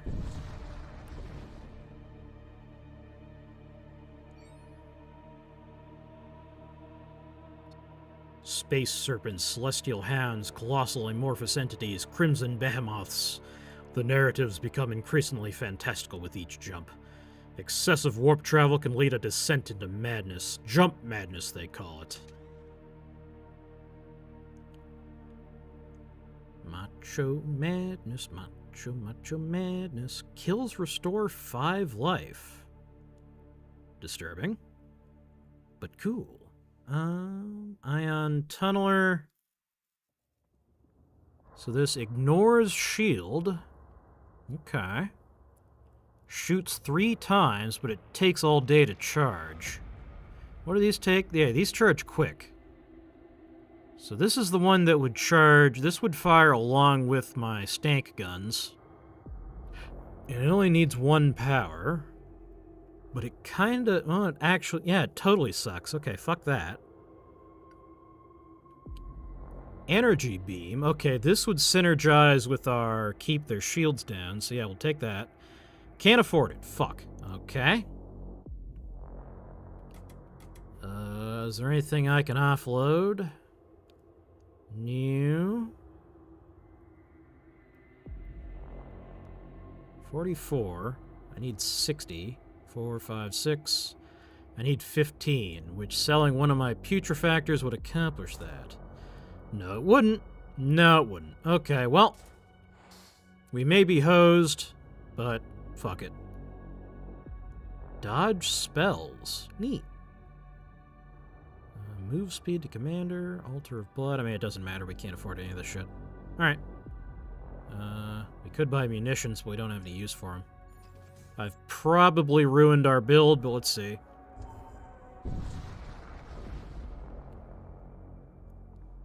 I mean, we've mostly been killing them with crew damage anyway. Okay. 3 absolute wussies have entered our ship. Let me translocate over to here to defend my bro here. Us cyborgs gotta stick together. And yep, that was easy. Well, we got some goodies. Assault shield reduces enemy DPS by 1, adds 2 DPS. Holy shit. God damn, this guy has 13 DPS now. Okay, and then Hootzy. Can he take this? No, it's a tool. Can I see what it does? Just reduces enemy DPS. Okay. Well, I can take that. Unless we want to give it to, like, this guy. Because he is pretty fragile. I think I'll give it to this guy. Keep him alive. No? No, it's a tool, right. Wait, can this guy take... oh, this guy can take 2 psychic powers. Okay. Do I want to give him... because I want to save this for the final boss. Do I want to give this to this guy? Because he's really fragile. I think we'll hold off. Yeah, that counts as a tool. I guess we can give it to this servitor. For all the good that does. Sure. Oh, I could take that. Okay, I'll take it. Hold on. Wait a second. There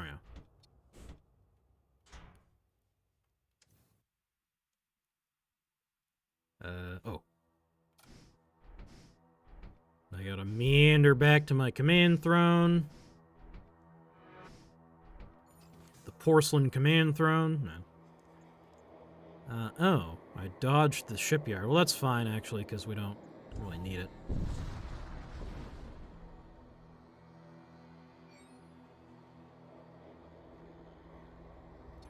Uneventful. That's fine. It lets our boys heal up. Destroyed cultist vessel. There's an axe. Alright. It's a pretty cool axe. That's gonna go on Mr. Crusader here, unless, yeah, Zarvix doesn't want it. He's got his nuclear fuck sword. There we go. So now, Bro has crowd control a little bit.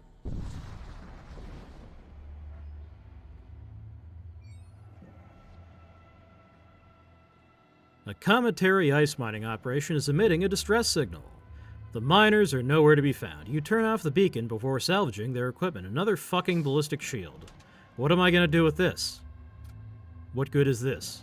Why? Okay, we'll give it to the fucking servitor. That's fine. I gotta stop swearing. One of these tech streams, I gotta make a swear zapper.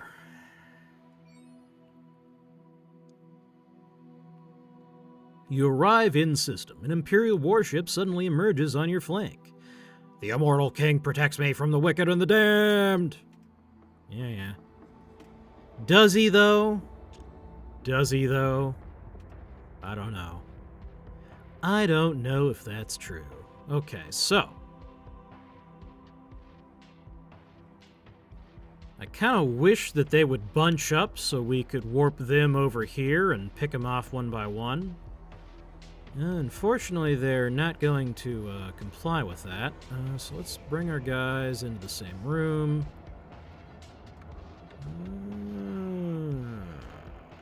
We could take down their shields and beam them. These guys are pretty tough. But our guys hit pretty hard. Yeah, this guy has fucking 15 DPS, of course. Just send his ass over.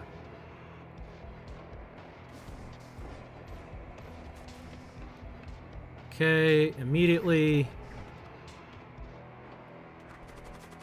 Fart. Yeah. He who smelt it, dealt it. That's the level of humor we're operating at on this channel at this point.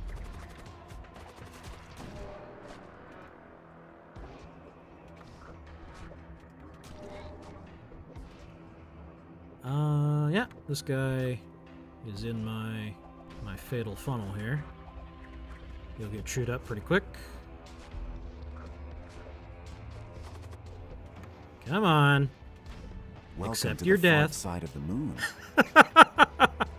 Welcome to the fart side of the moon, he said. I talked over the TTS.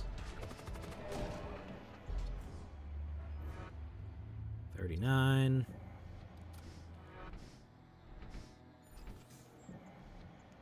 Well, we may as well go for the shaman.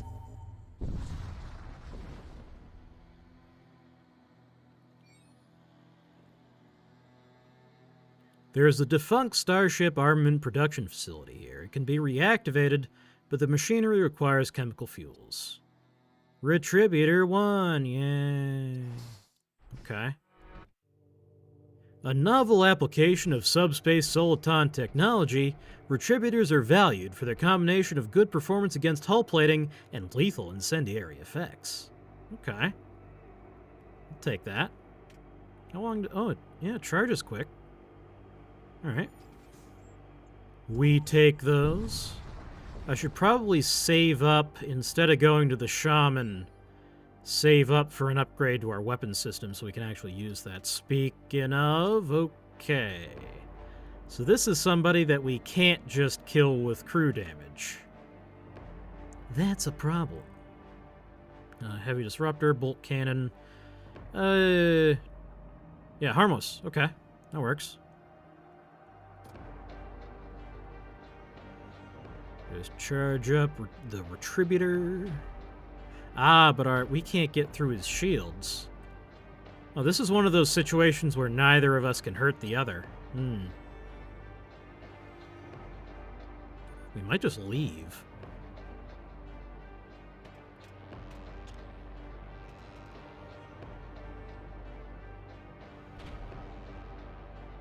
Yeah, we're probably just gonna leave. We can't hurt each other. Oh, he can hurt me. He can hurt me now. Oh, no. Okay, let's get the fuck out of here.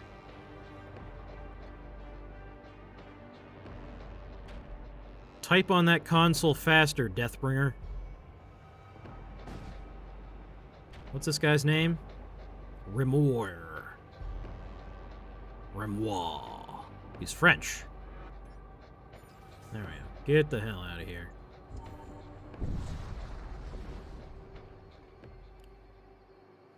An old supply ship. It is amusing to observe inexperienced crews panicking over hull breaches. The seasoned one know that fire is the true terror a starship faces. Yeah, it's true. Ooh, these guys are all cool. We can't afford them, though. Psychomancy. Psychosocial. Psychosocial. I don't know. These are cheap. These are cheap and they're really helpful. Stygian reagents. These cause a lot of chaos. They're only 2 scrap. We'll buy some. Why not? Let's splurge. Repair 1 too. There we go. Okay. Now who's gonna hold on to all this shit? Not you. Not you. Not you. Well, I guess you'll hold on to the the Stygian reagents.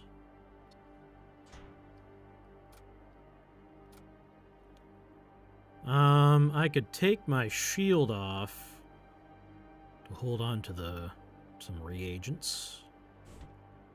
I think I'm better off with my shield. And actually, we never... Yeah, this guy... We never gave this guy a weapon. Alright. We want to upgrade our weapon, which we can just barely do. Okay. So if we take these broken wings and let me fly again, we can power up that beam.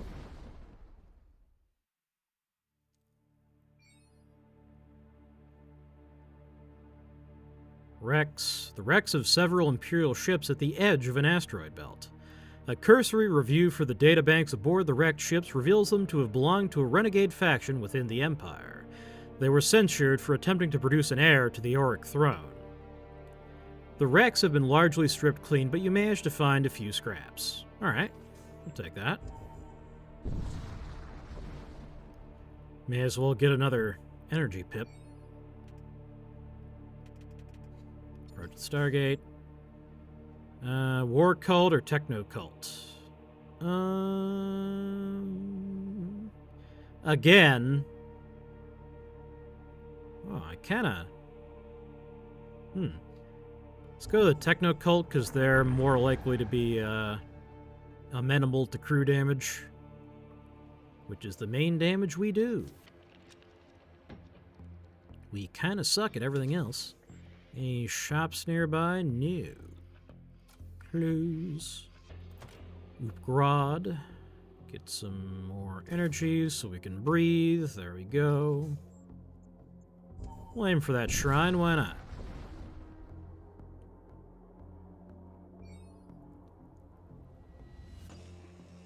There is a hidden research facility here. You recover some advanced technology from within.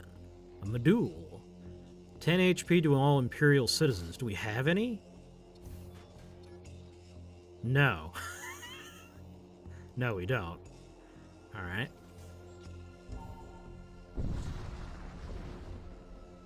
I guess I shouldn't have installed it. You encounter a techno-cult vessel running a supply mission. They take you for a pirate and immediately open fire. Well, are they wrong? Alright, meander on over there. Chaos Rift. Chaos Control. Kill the captain. Fart. Oh, okay, you gotta deal with that on your own. This may have been a bad idea. Let's get Plan B running here.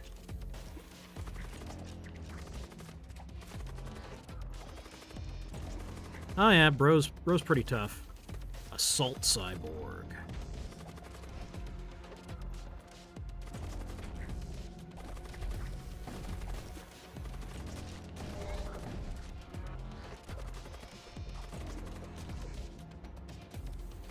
Just making sure I don't lose too much HP and not notice. All right, let's go back in there to deal with this guy. Now it's just a matter of cleaning up.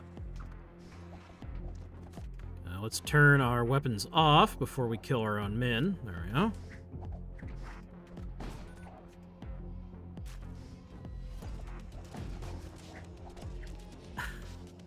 The Conqueror is just in that little room smashing their oxygen system. Oh, 75 scrap. I'll take that.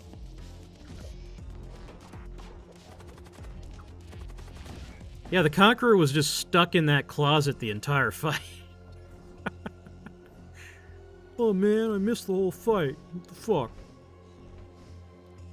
Alright, now we're relatively wealthy.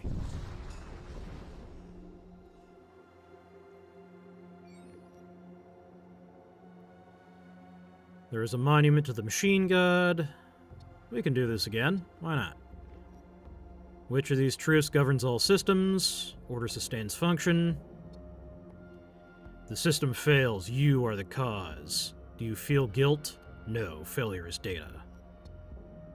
A human engineer pleads for mercy as the machine god requires their dismantling. How do you react? Proceed without hesitation. All diagnostics concluded. Logical coherence maintained. Your devotion has been recorded. The divine machine accepts your service. New resource allocations have been sanctioned. Even more scrap. All right. I will take that. You know, I probably should have read the text that defined the effect of what I just did. But whatever. We'll save up for this weapon dealer. Oh god, my hand's falling asleep.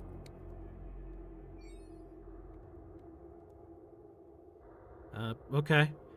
Transiting close to a backwater when an artillery shot. Is this the same thing? Yeah, it is. Sure, we'll defend the colony again. Why not? It's time to do.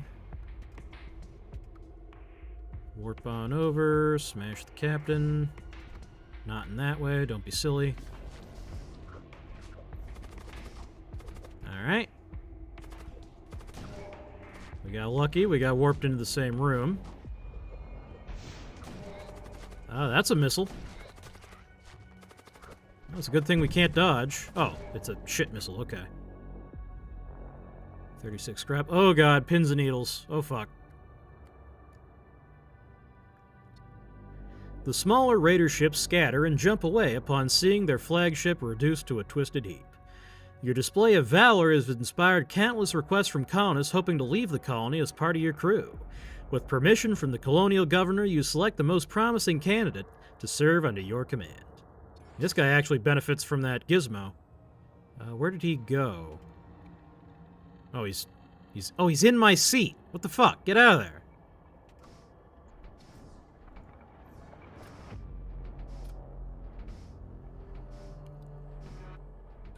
This guy isn't that badass, so we'll just leave him there. However, he can probably Marnin. He can hold. He'll hold the bloated reagents. Why not? All right, weapon dealer.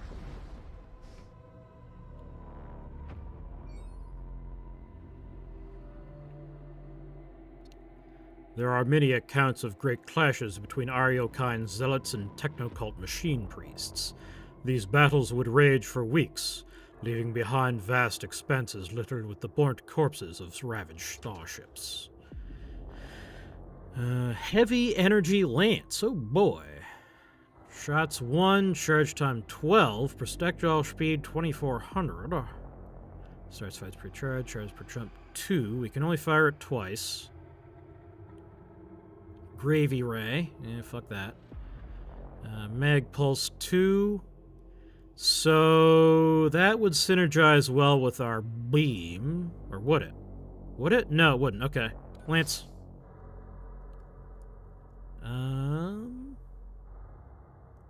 Enemy DPS cannot exceed 2. Interesting. Just straight up plus 20 HP. Okay. Plus 1 DPS. I don't really care. We could give that to Remois. Oh, it is cheap. Okay. Hull patches. Definitely need those. Dank Matter Prism. I don't really need that. There we go. We can pour the rest into... Unless any of our guys have armor slots, which I don't think they do. We'll give this to Remois. This guy already has that assault shield. We don't... This is a tool, not armor. Marnin does need a weapon, but we don't have one to give him. I could take the integrity patches, but I like that +1 or -1 DPS rather. This guy also needs armor, but we don't have any. So, yep, okay. Oh, okay, this counts as armor. Okay. So who's getting the armor? Hootzy is the least tough of our guys. So we'll probably give it to him. There we go. Hootzy. Hootzy.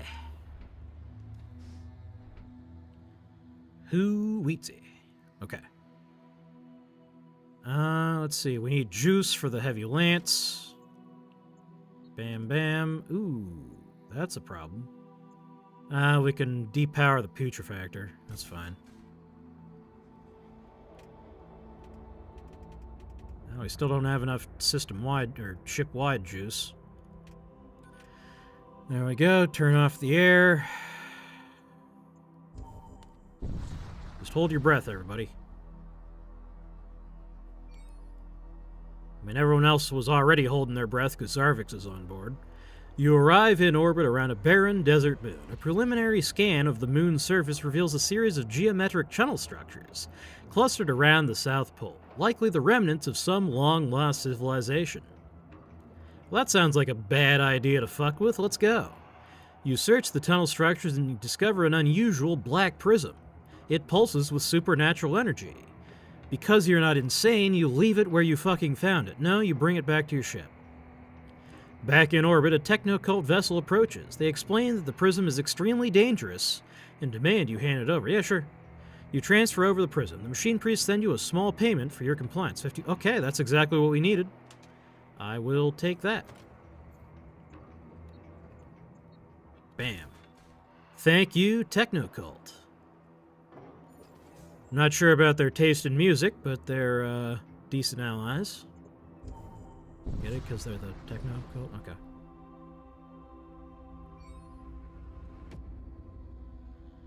Six munitions.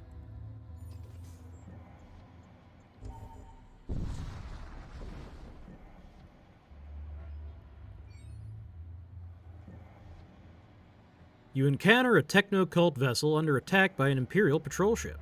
Well, let's save them. Because apparently that's the side we're on now. Let's retribute. And then keep warming up that beam. Combat Husk's pretty tough, but we can take him. Marshall, yeah. Yeah. Okay. I guess I can do both. Get you a man who can do both. Bam. And bam.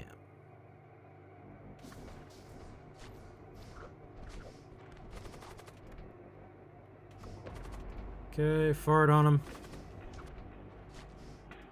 These guys are pretty tough against poison. Oh, only 50%. Alright. Oh, they go down easy. Combat that, Mr. Husk.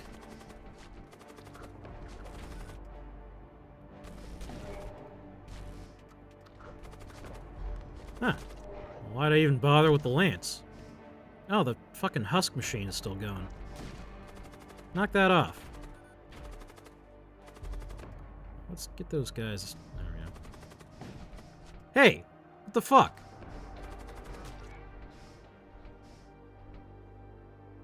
Surviving engineer or 3 repair drones. Those are both pretty good. I'll take the engineer. The machine priest transferred to you some advanced technology in acknowledgement of your assistance. Plus 2 DPS to all Imperial citizens. Okay, well, we don't have any, but again. Well, we have 1. Or wait, does the engineer count as... No, he's a machine priest, so yeah. We have 1 guy who's affected by all these cool systems, and he's not even that good. I mean, he's pretty good now because of all the upgrades, but I wish we had more people who were affected by those. Okay, you... Where do I want you to go? Our shields are probably our most important system, so we'll keep the engineer in there. The problem with that is that our Death Knight... Well, okay, we'll put our Death Knight... We'll put our Death Knight in the room with our sword guy. Our fucking Crusader over there. And then we don't have to move him every time we want to warp him. Mercenary broker, we can try going for that mercenary broker. I doubt we'll be able to afford anything. Oh, there's a boss. I want to fight that boss. But if we do that, we can't go to the mercenary broker. Yeah, we'll go. Okay. We won't have any money anyway, so that's okay.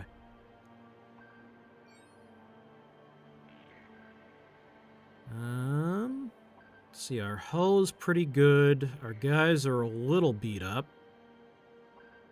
This guy's pretty beat up. I'm a little beat up. Let's heal. Okay, everybody takes a little nap.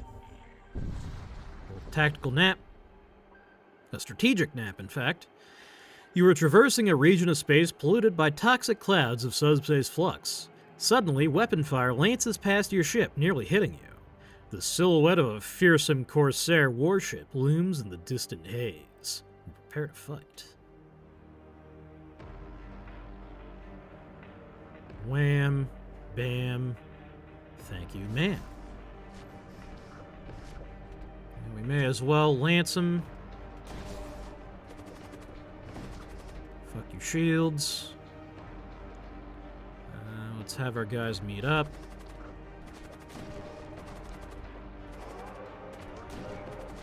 Oh, never mind. No need for it. Oh. They're already all dead.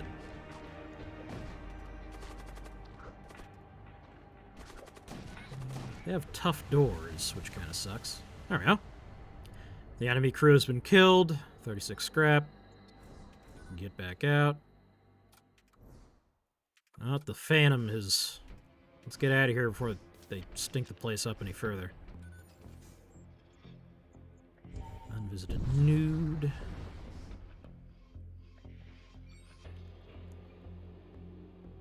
You discover a lifeboat adrift. Its occupant is long dead, but you recover some medical supplies from within. Heal all allied crew. Interesting. We'll give that to Sheenat 3 here. Unless someone else wants it. No, no one else. Oh, yeah, we'll give it to this guy. Indurgent. Yeah. There we go.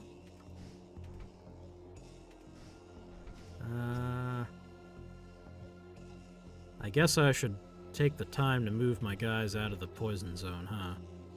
Is this guy resistant to poison? He is. He's immune. That's fine. Alright, there we go. Okay, everybody back to your normal stations. Oops, I didn't set this guy's station to where I wanted it. There we go. Okay, get the hell out of here. Unvisited nude. Now, maybe I shouldn't pronounce it that way. I'm gonna get fucked by robots listening to what I'm saying. You find a multitude of wrecks in low orbit around a gas giant. Mini Solo is to be following... Oh, we've already seen this. Do we want survivors? I really want more Imperial people to make my gizmos work. Let's find survivors. In spite of harsh radio interference, you discover signs of life from one of the wrecks. Unfortunately, it is in a rapidly decaying orbit. Mounting a rescue operation may incur significant risk of becoming trapped in the gravity well. Let's attempt a rescue. This is a bad idea. A motherfucker. In the carcass of the ship, you discover a barely conscious Ariokine cultist.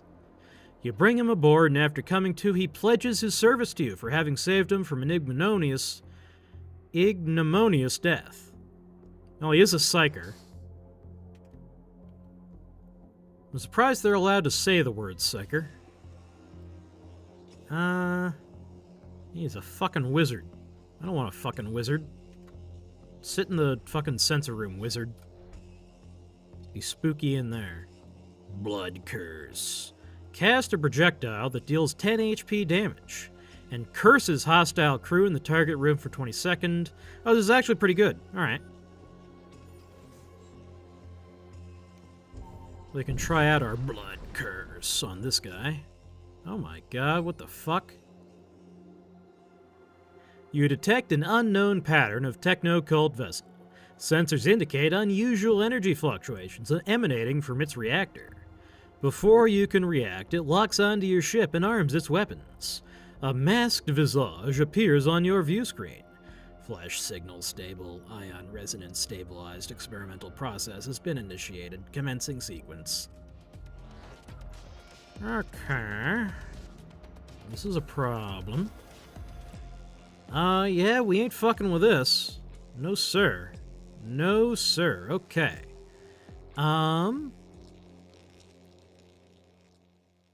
Well, what's our strategy? You know what? These guys aren't actually that hardcore. Maybe we can take them. Our guys are pretty tough. We got the blood curse.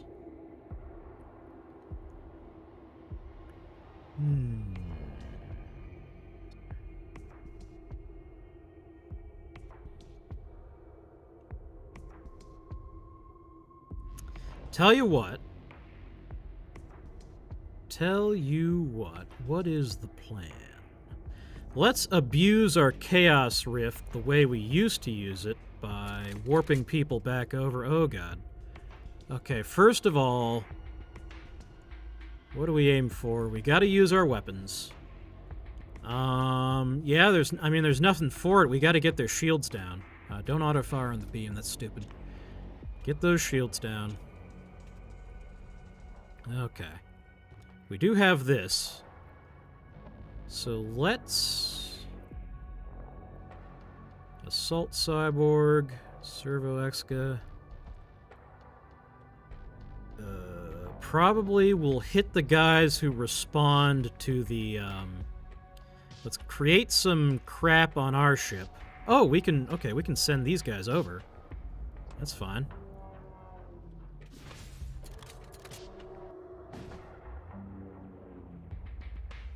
Okay. There we go. Now, we blood curse. We swear at them. Okay, they're infested. Then we Chaos Rift. There we go. Did that work? Yes, it did. Okay. So now what? I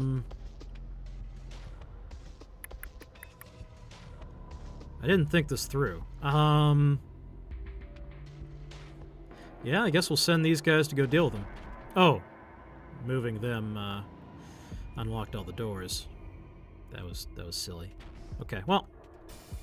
Okay, okay. Yeah, come on over, buddy. See what it gets you. Oh, their shields are down. Their shields are down. You know what that means. It's beam time. Well, let's be smart about how we use our beam. Let's use it here. There we go.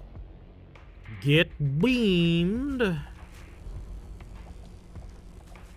There we go. All right. Gets the job done. Let's see.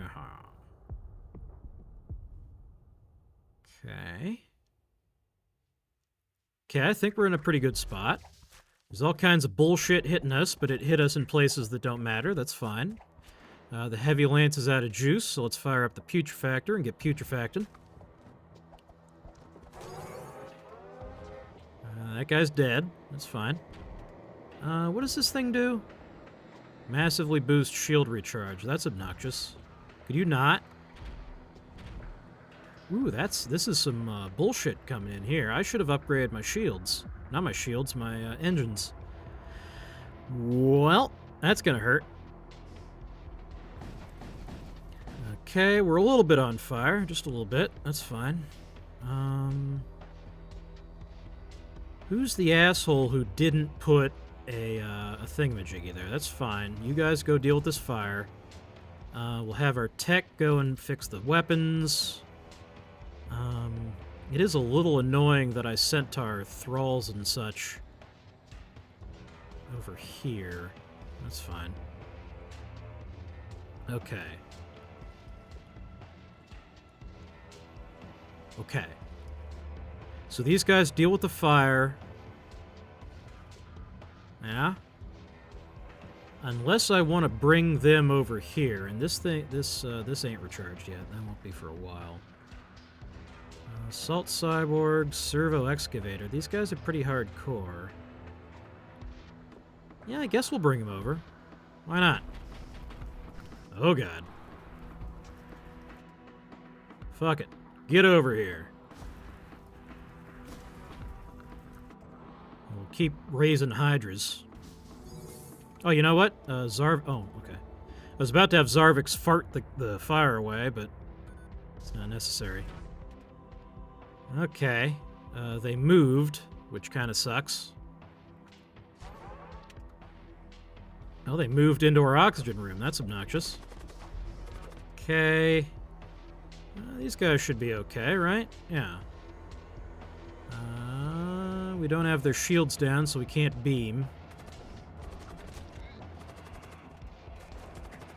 Alright, there's a lot of micro going on. Extreme energy. Oh boy.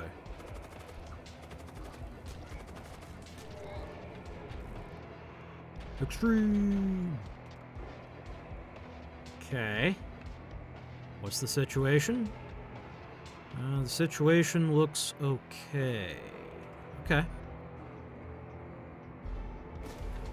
Yeah, that ion bullshit is annoying, but it's okay. It's not the end of the world. Now that's annoying. Let's putrefact. Let's make sure that's set to auto-fire. In fact, if I was thinking I would turn these off auto-fire and coordinate them, that was actually really stupid. Oh boy, that hurts. Okay. What is going on here? Is my man okay? What is happening? Okay, this is starting to go downhill. Well,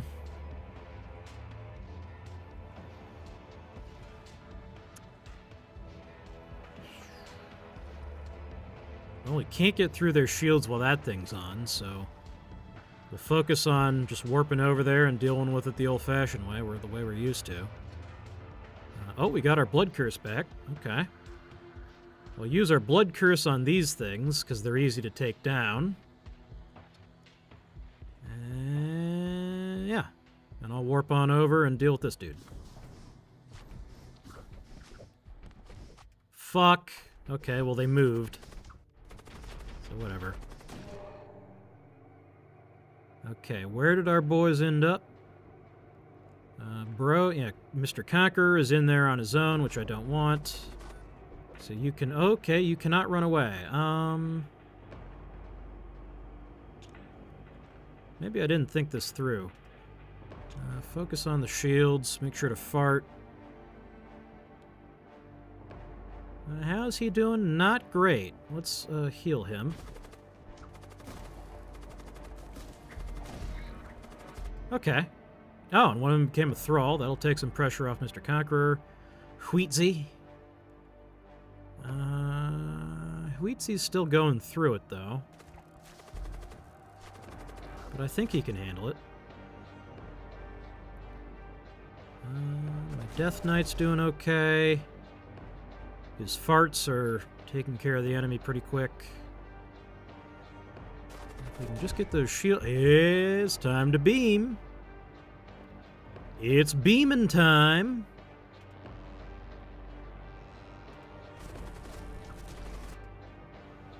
Okay, Huitzi's getting his ass kicked. So maybe we should recall. Either that or I leave, but then I'm gonna get my ass kicked. Yeah? Yeah.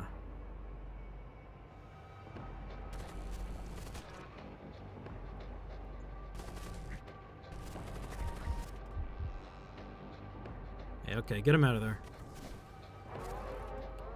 Okay, so that didn't work, but it did get their shields down, so I guess that works. Okay, put me back in my... What's going on here? Get out of there! What's wrong with you? What the fuck? Huh? Okay, whatever. Yeah, their shields are gonna stay down a while, so I think we've basically won this one, actually. Aside from the fact that I can't get back in my chair because of the thrall in it. At least fix the doors.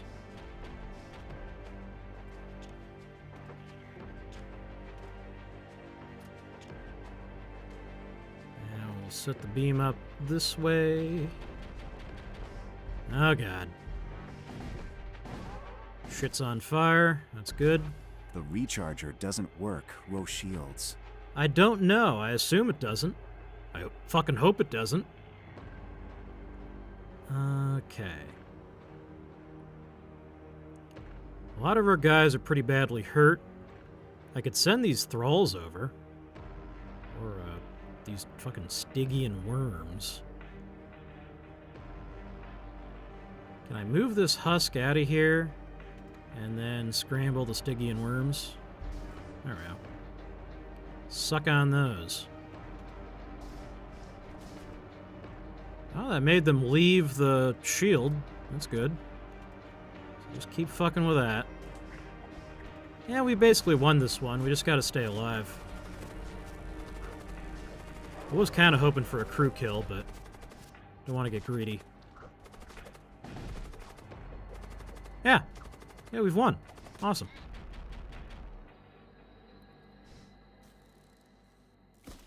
I guess we could go for a crew kill. This guy's poisoned. These guys are really tough, though.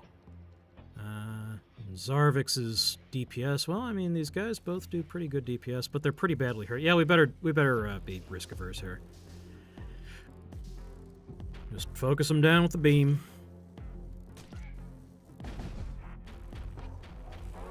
There we go. Well, it cost us half our health, but we did get it in the end. 136 scrap metal, take that.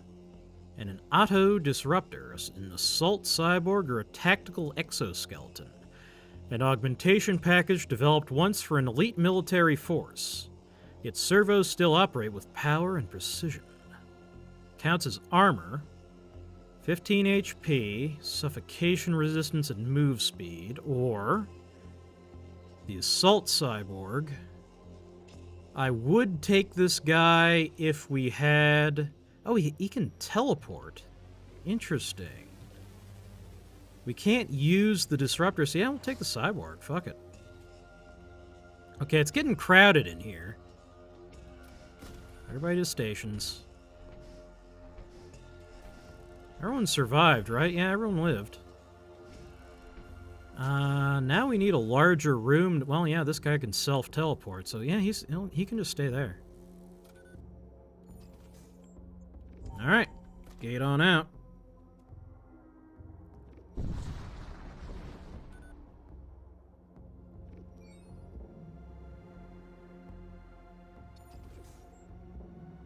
So are we going to the exclusion zone? Or are we heading straight into the Maw? Let's go into the Maw.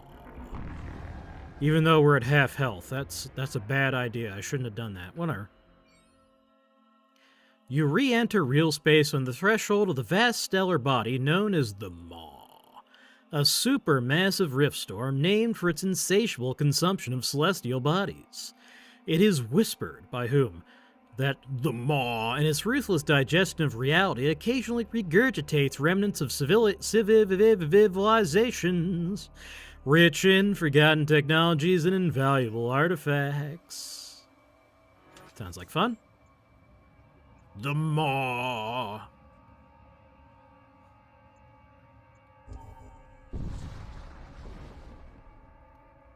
Ah, fuck. This bullshit. Okay, we can deal with this. Oh, God damn it. Moments after your arrival, a tidal wave of dank energy washes over your ship. Disturbing apparitions appear across your security feeds. In the distance, a decrepit warship lurches forward, weapons aimed directly at you. That's some goddamn bullshit right there. Okay. Charge up the heavy lance. Oh, as a matter of fact, focus down the shields. No air. Putrefact. Retribute. Oh, yeah, that was easy. We fucking missed. God damn it. Tell you what, let's blood curse on these guys. Can we get them all into one room? Oh, okay, fuck that guy then. They'll create a thrall over there. And so we can... there we go, yeah. Okay, well that accomplished nothing. Whatever.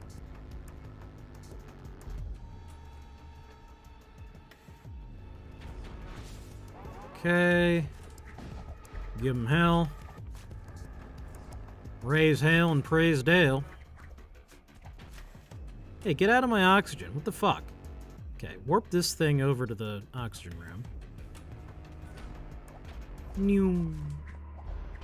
Actually, we could warp our assault cyborg over to their shields, couldn't we? Right? Yeah, he's resistant to suffocation. Well, not, yeah. We need to wait 18 seconds. Okay. Well, our beam is up, but we can't use it. We can have oxygen at least. Come on. No. Damn it.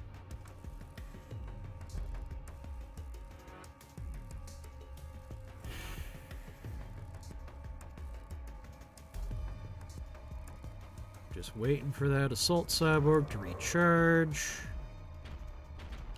That's a lot of weapons fire. Oh no. We're gonna die. Fuck. Oh, they fixed their shields. Well, fuck me.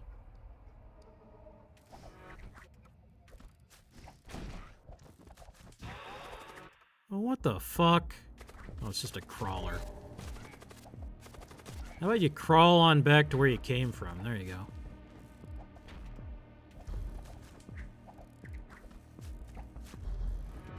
Okay, time to beam him.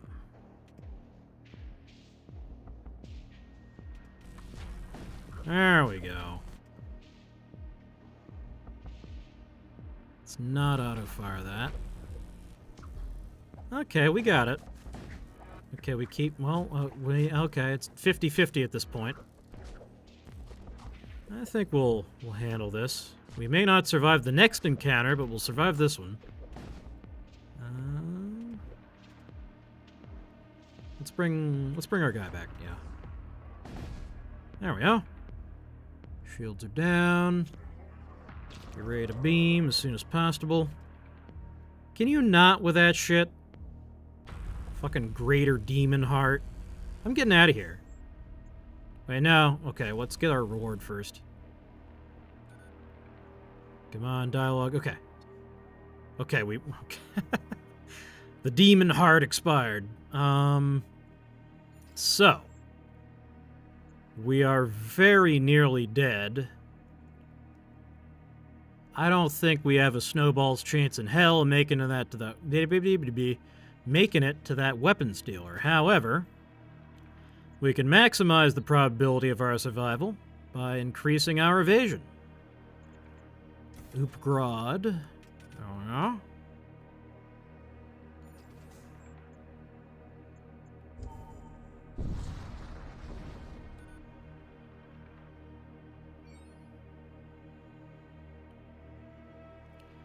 You arrive to see a devastated planet in front of you. An Imperial flotilla is holding station in orbit, high over the smoking ruins of the surface colonies. Loot and leave.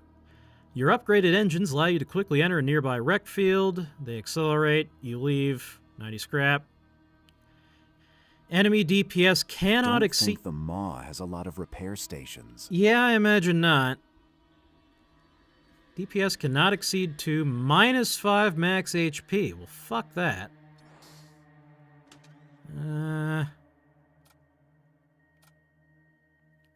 We give it to this guy. That makes him tough.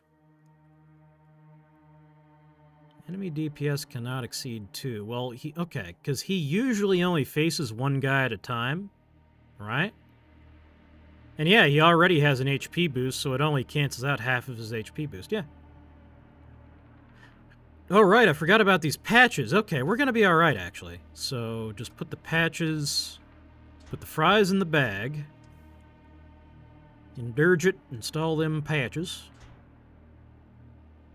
We got to wait.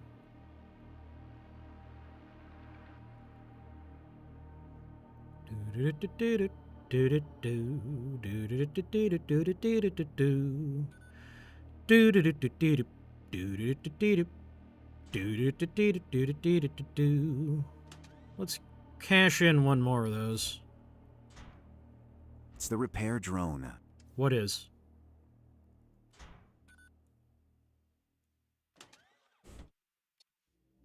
And then I got our med drone back. All right. The patches.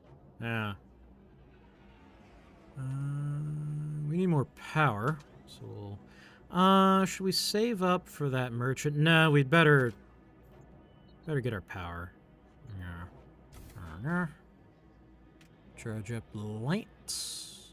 We got 40% evasion. We only got level 2 shields, but I think we can get up to level 3 pretty soon. I don't really like infernal energy. Let's avoid that.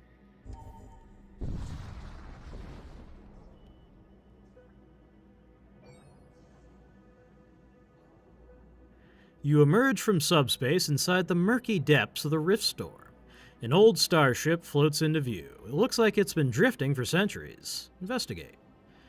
You decide to send a boarding party to investigate the ships. Minutes into your excursion, a death cult vessel tears into real space on your flank. Its commander cries, "What do you think you're doing? Breaking into my property without permission." The death cultist conjures a storm of dark energy, and then he farts on you. And in moments, the dead begin rising off the ground. You rush back to battle stations. Okay, these don't matter at all. Welcome to the meat grinder. And then Necrolurch becomes a carcass on death. The Death Knight. I'm sure our Death Knight would like to tussle with him. Istvosk, an infested foot soldier, cloaked in pestilence, a veteran of conquest since time immemorial. The armor of the Death Knight is no mere tactical implement. Oh, we already read this. Yeah, okay. So, how do we swing this?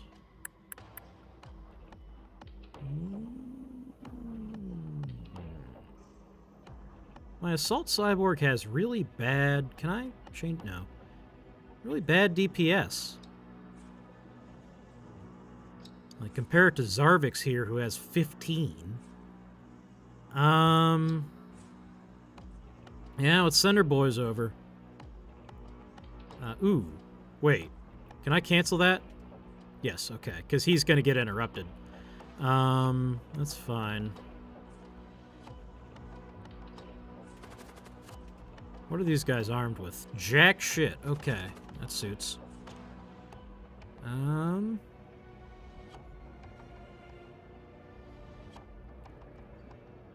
Let's honestly aim for their crew.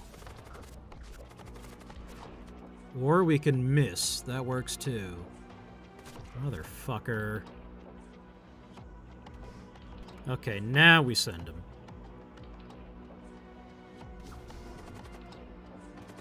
Okay, Zarvix, make sure you fart. What's the situation? We got our Death Knight, and our Conqueror ended up in the... Okay, that's gonna end pretty quick. Yeah, alright.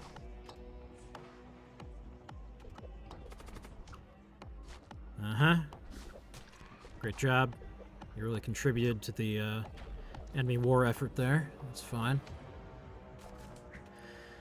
Okay. We may as well blunt curse on this guy before he dies. I don't know if it'll make it in time. It won't. Fuck. Oh, well, we blunt cursed on this guy. Alright. Hootzy is not up to the task of dealing with that. We'll send our boy over here. Or... Okay, how do we handle this? Yeah, Hootzy is outclassed by this motherfucker. I guess he could run away. They don't have doors. Yeah, okay.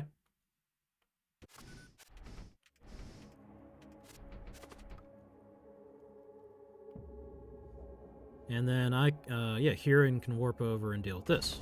There we go.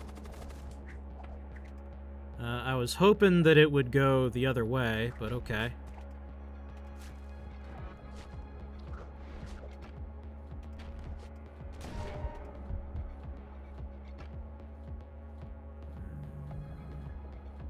How about you retreat real quick? Or you guys swap. I don't know. Because this guy doesn't hurt much, yeah. So it'll take him 10 seconds to die. I can warp over and help, yeah. There we go. We could also use our med drone. I don't think we want to waste it. Yeah, there we go. Easy peasy. Yeah, okay. And then the Necro Lurch is attacking me instead of Hootsie. So there we go. No problem.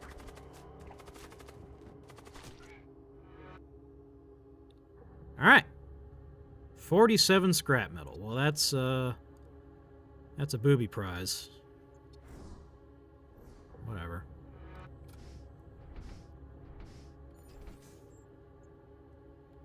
We may make it to the shop after all.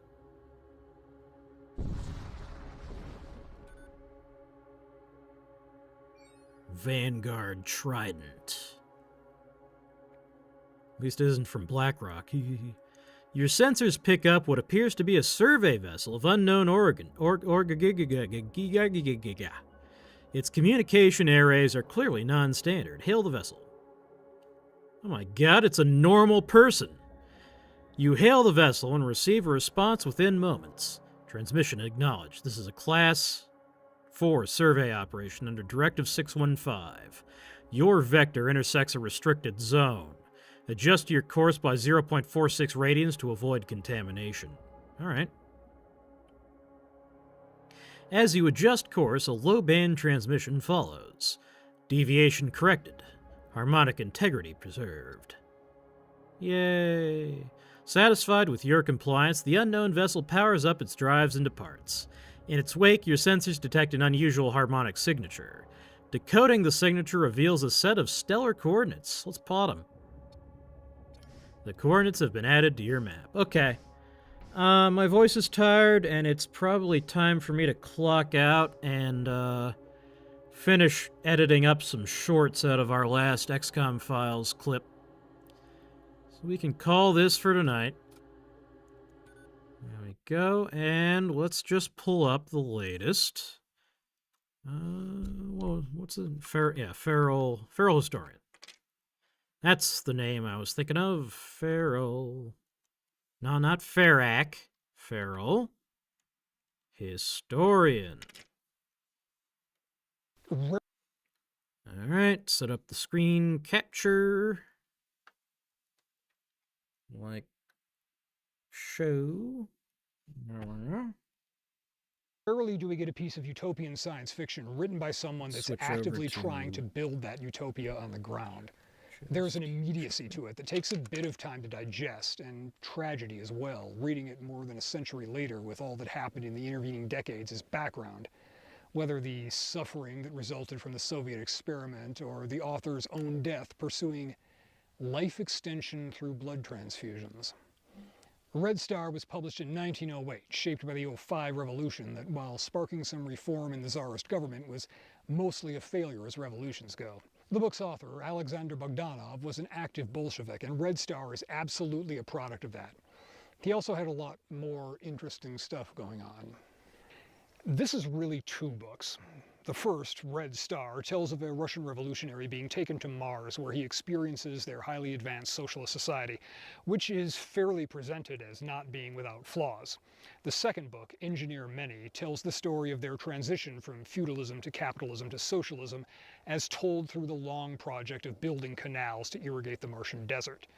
Together, they're one of the foundation stones of socialist science fiction that is utopian about it in a way that only pre-Stalinist writing can be, but also not without some critiques. The story is told to us through Leonid, or Lenny. Although I was but 27, I was numbered among the old party workers. I had 6 years of service behind me, the only interruption being a year in prison.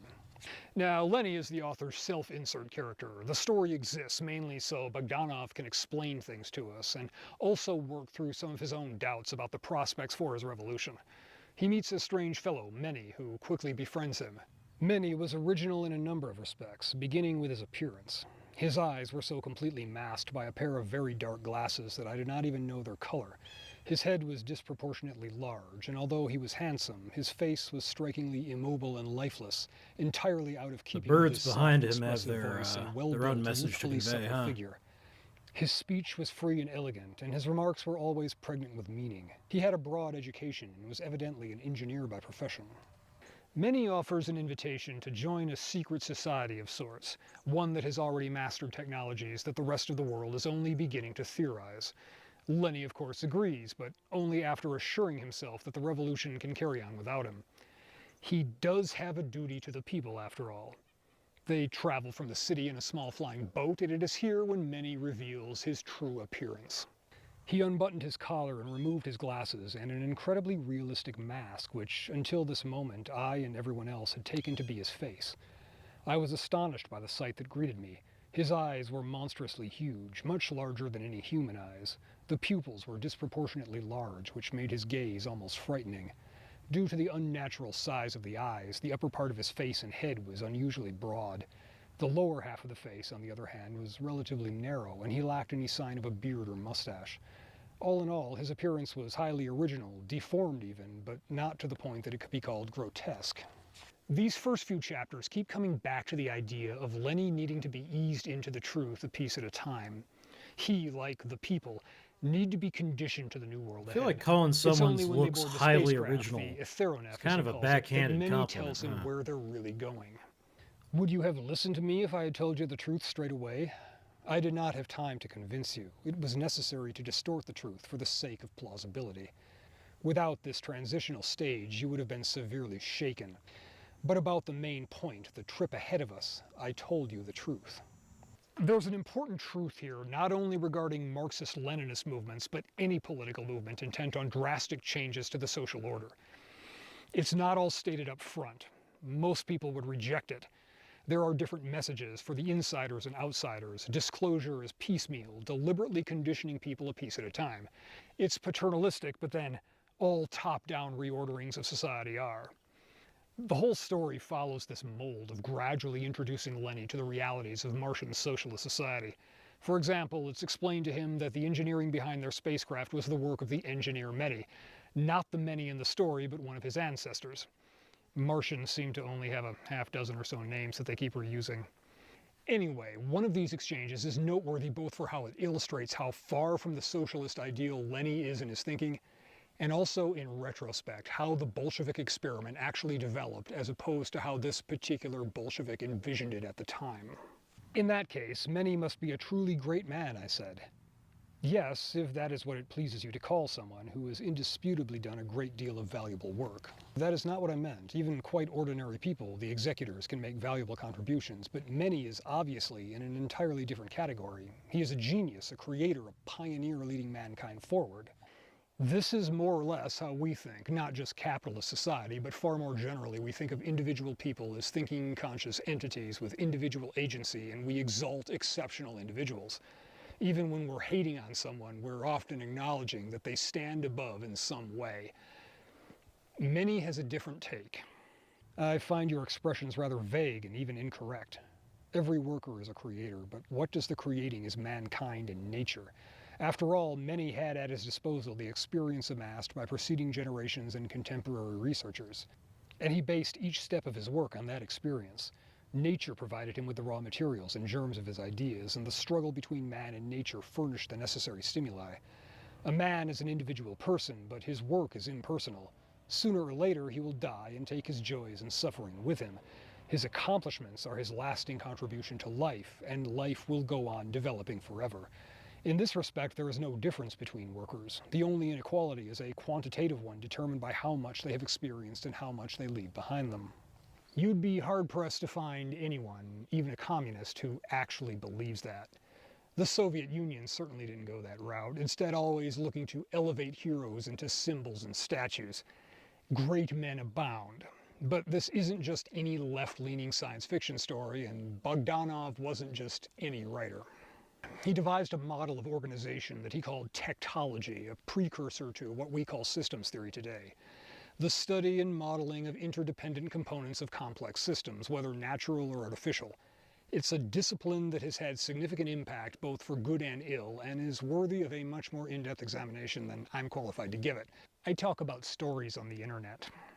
The key point here is that his model, whether applied to nature or human societies, isn't Darwinian. Rather than seeing a bunch of individual pieces competing against each other, it sees a system of interactions where cooperation is at least as important as competition. So, as applied to humans, and I'm paraphrasing here, the fittest isn't the strongest, but the best at cooperating with others for shared goals. That's the simplest rendering of the underlying idea that his Martian society is built on: scientifically organized humanity.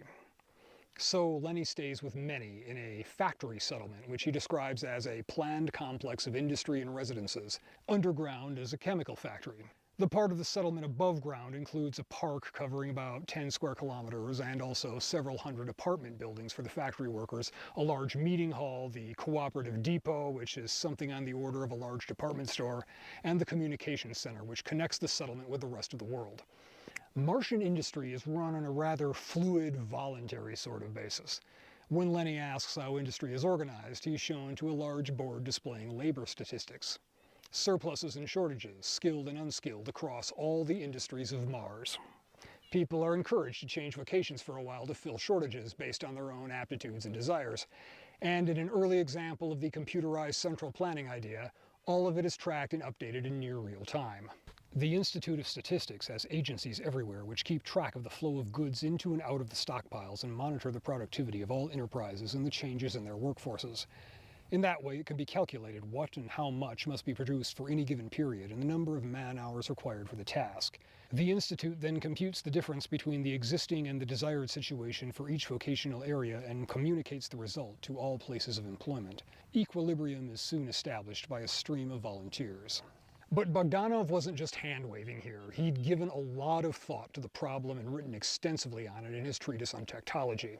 Here, too, he goes into greater detail through the dialogue between Meny and Lenny, discussing how in the early days of socialism, production was less efficient and labor couldn't be allocated with complete freedom. But as new technologies were devised, the workday was reduced, people worked when and in what capacity they chose, and everything was plentiful. I mentally translated these figures from the Martian system of reckoning into our own. On Mars, a day and a night together are a little longer than on Earth and are divided into 10 of their hours.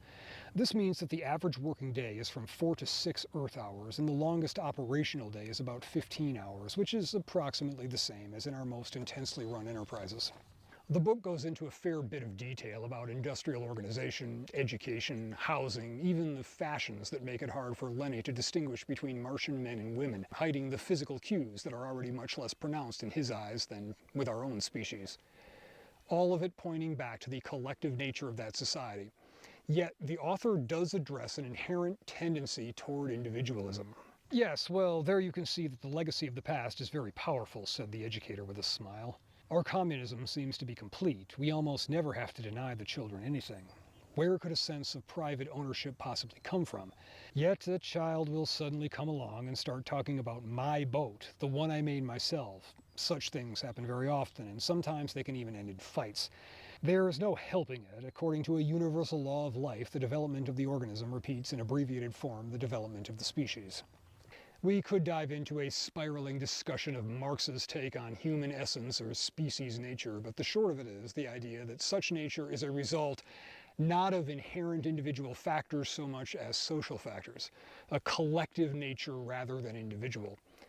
Bogdanov here pushes back on that a bit, instead looking at communism as something that has to be crafted through careful and extensive social engineering to offset some inherent individualism. It's a constructed system and individuals need to be conformed to it, as the children in the Martian school are. Now, while it seems obvious to many, not everyone is aware of just how much variation there was in Russian Marxism at the time. The Trotsky split is well known, but Bogdanov and Lenin also had a break over some fairly significant ideological points, with Bogdanov being the more radical in many respects. There were a lot of issues over the course of several years, but ultimately the split between them came down to Bogdanov wanting to build a socialist society and Lenin wanting to gain political power.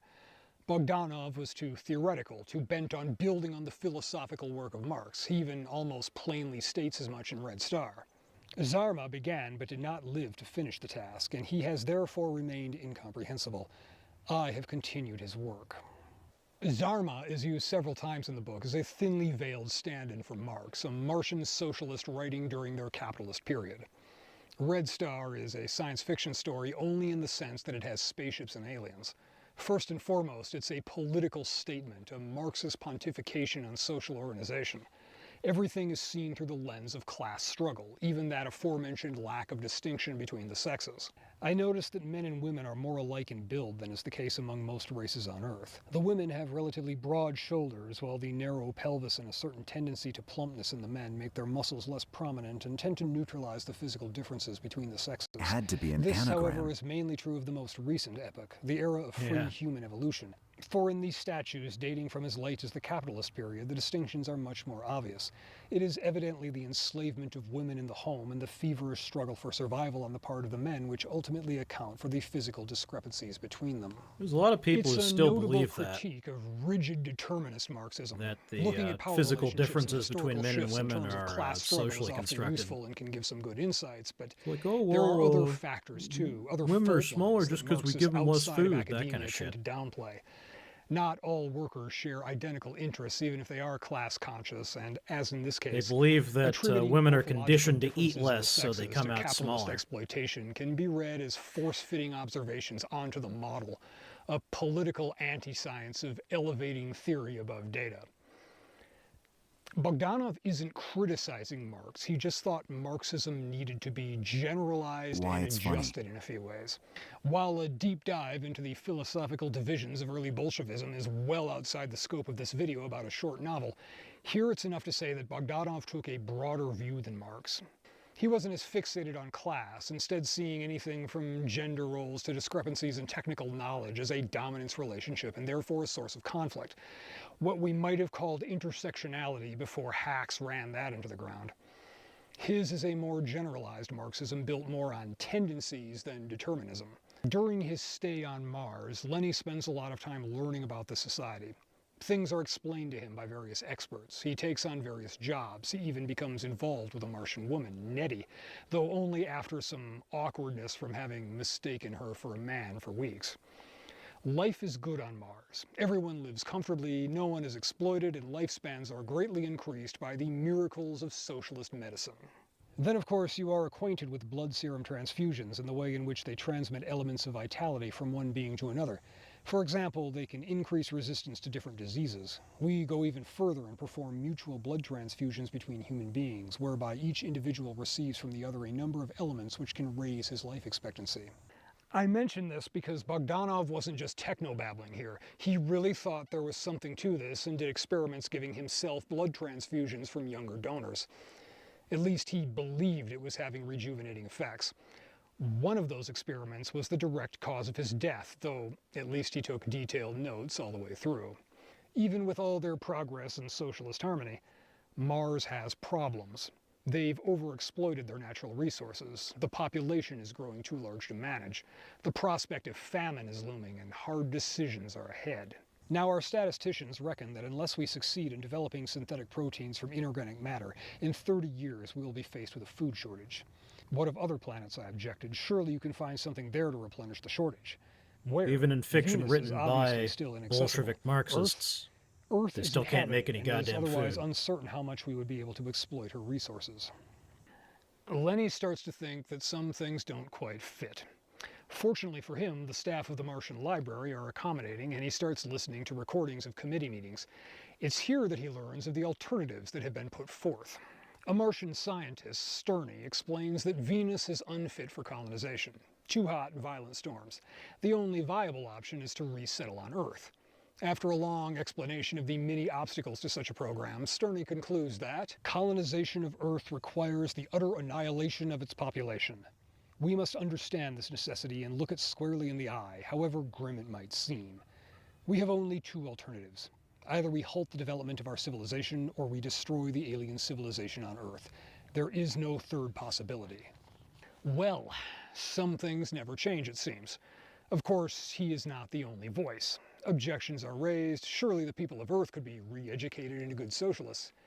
Sterney breaks this down, illustrating how Earth history is much more complex than that of Mars, and that these differences cumulatively make such a plan completely unworkable. Even in those instances where socialism prevails and triumphs, its character will be perverted deeply and for a long time to come by years of encirclement, unavoidable terror and militarism, and the barbarian patriotism that is their inevitable consequence. This socialism will be a far cry from our own. A rather prescient observation, as it turns out. He concludes that the people of Earth, even the socialist vanguard, must be wiped out for the benefit of the higher Martian civilization. But his assessment is not shared by all. Nettie takes to the floor, and her rebuttal is encoded with another criticism of socialist Couldn't theory just versus trade for implementation, as food. well as a more idealistic take on the issue. If we compare our history with that of earthly humanity, it seems astonishingly simple, so regular and free of errors that it seems almost schematic. That is not the road our earthly brothers have traveled. Their path is a thorny one, full of twists and turns. Even the few of us who know the facts find it impossible to picture the insane sophistication which the art of oppression has attained in the hands of the ideological and political organizations dominated by the upper classes of the most civilized nations of Earth. What is the result? Has progress been delayed? No, there are no grounds for saying that, because although the initial stages of capitalism preceding the birth of proletarian socialist consciousness developed in the midst of confusion and a cruel struggle amongst various formations, that development was not slower but more rapid than it was here, where it proceeded through a series of gradual and more peaceful transitions. The very severity and ruthlessness of the struggle inspired in the combatants an energy and passion, a spirit of heroism and self-sacrifice that were completely absent from the more moderate and less tragic struggle of our ancestors. Nettie concludes that an alliance must be formed with the people of Earth, even if it is harder, takes longer, and strains Mars for a time. Many mostly agrees, but sweeps it aside.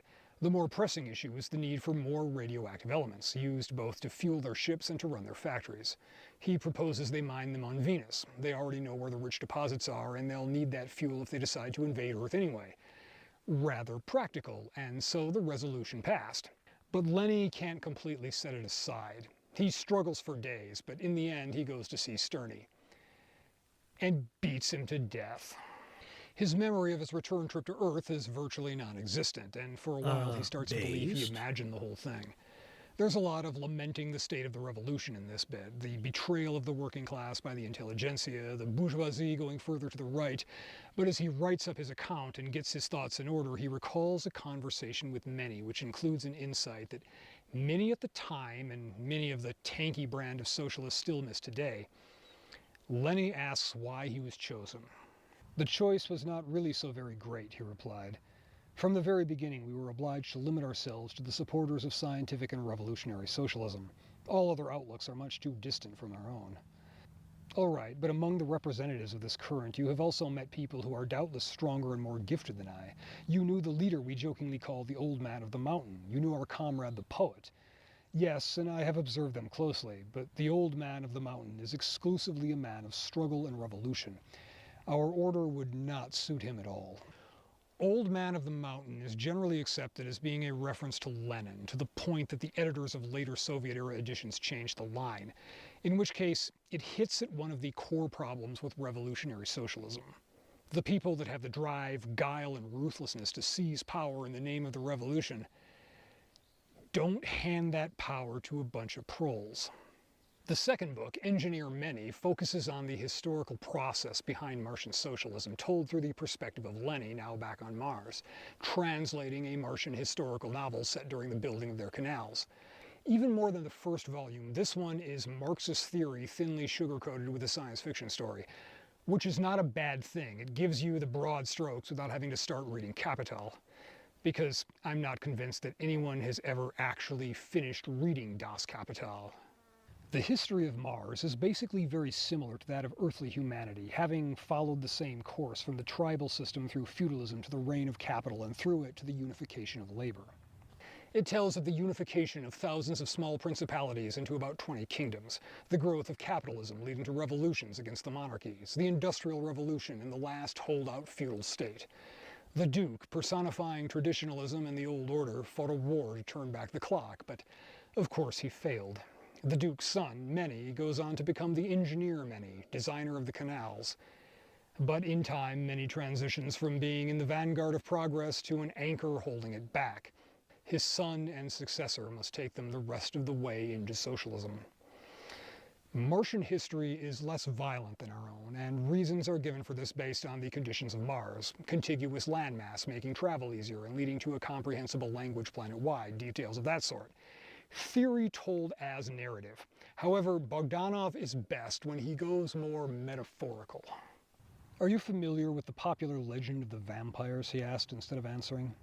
"Of course, it is an absurd fairy tale about corpses who rise from their graves in order to drink the blood of the living. Taken literally, it is indeed an absurd fairy tale, but the means by which folk poetry expresses the truth differ from those of the exact sciences. In fact, the legend of the vampires embodies one of the most profound, though also one of the most dismal, truths about life and death. Dead life exists. History is full of it. It surrounds us on all sides and drinks the blood of living life. I am aware that your workers often call the capitalists vampires, but such language, after all, is merely abuse, or at the very most, agitational rhetoric. That is not at all what I mean. Imagine a man who works in any given field of labor or thought. He lives for himself as a physiological organism and lives for society in his professional capacity. He pours his energy into the common stream of life, strengthening it and contributing to the conquest of that which is hostile to it. At the same time, he doubtless costs society something, lives on the labor of others, subtracts something from the life around him. But as long as he gives more than he takes, he increases the sum of life, and he is a plus, a positive quantity. Sometimes he remains such a plus right up until his physical death. His hands have grown weak, but his brain still functions well. The old man thinks, teaches, educates others, and communicates his experience to them. Later, his brain may tire and his memory fade, but his heart continues to throb with tenderness and sympathy for young life, and this very purity and nobility contribute to life an invigorating harmony and spirit of unity. This happens very seldom, however. Much more often, a man who lives too long, sooner or later outlives himself. The time comes when he begins to take from life more than he gives it, and then his existence diminishes its total sum. Hostility arises between them. Life rejects him while he sinks his fangs into it and tries to turn it back to the past, to the time when he still sensed his bond with it. He is not only a parasite, but an active enemy of life. He drinks its vital juices in order to live and tries in his way to prevent it from living and continuing its movement forward. He is not really a man because the human and socially creative being in him has already died. He is but the body of such a being. An ordinary physical corpse is also harmful. It must be removed and destroyed lest it contaminate the air and spread disease. But a vampire, a living corpse, is much more harmful and dangerous if he was a strong man during his lifetime. Foreshadowing. Of course, the day comes, many years on, when social conditions have left him behind. Now it is the labor unions, not the capitalists or the politicians, that will determine the direction of things to come. And in a fascinating blend of materialist theory and supernatural symbolism, Many is visited by an apparition, a vampire taking the form of an old rival. They have a long talk, the vampire urging Many to be true to himself and his ideals, to reclaim his greatness from his son, from the unions, from all the lesser hangers-on living off of his great works. But Many resists, and the vampire leaves, but not without some parting words. "Know that your fate is sealed. You will not escape me. For 15 years you have been living in my kingdom. For 15 years I have been drinking your blood little by little. There are still a few drops of living blood left, and that is why you are rebelling. But this will pass. It will pass. I am necessity, and therefore I am the truth. You are mine." Because Many, for all that he did to bring in the new socialist order, can never really be a part of it. He's part of the old world, the world of princes and capitalists. All he can do is die off as the new world rises.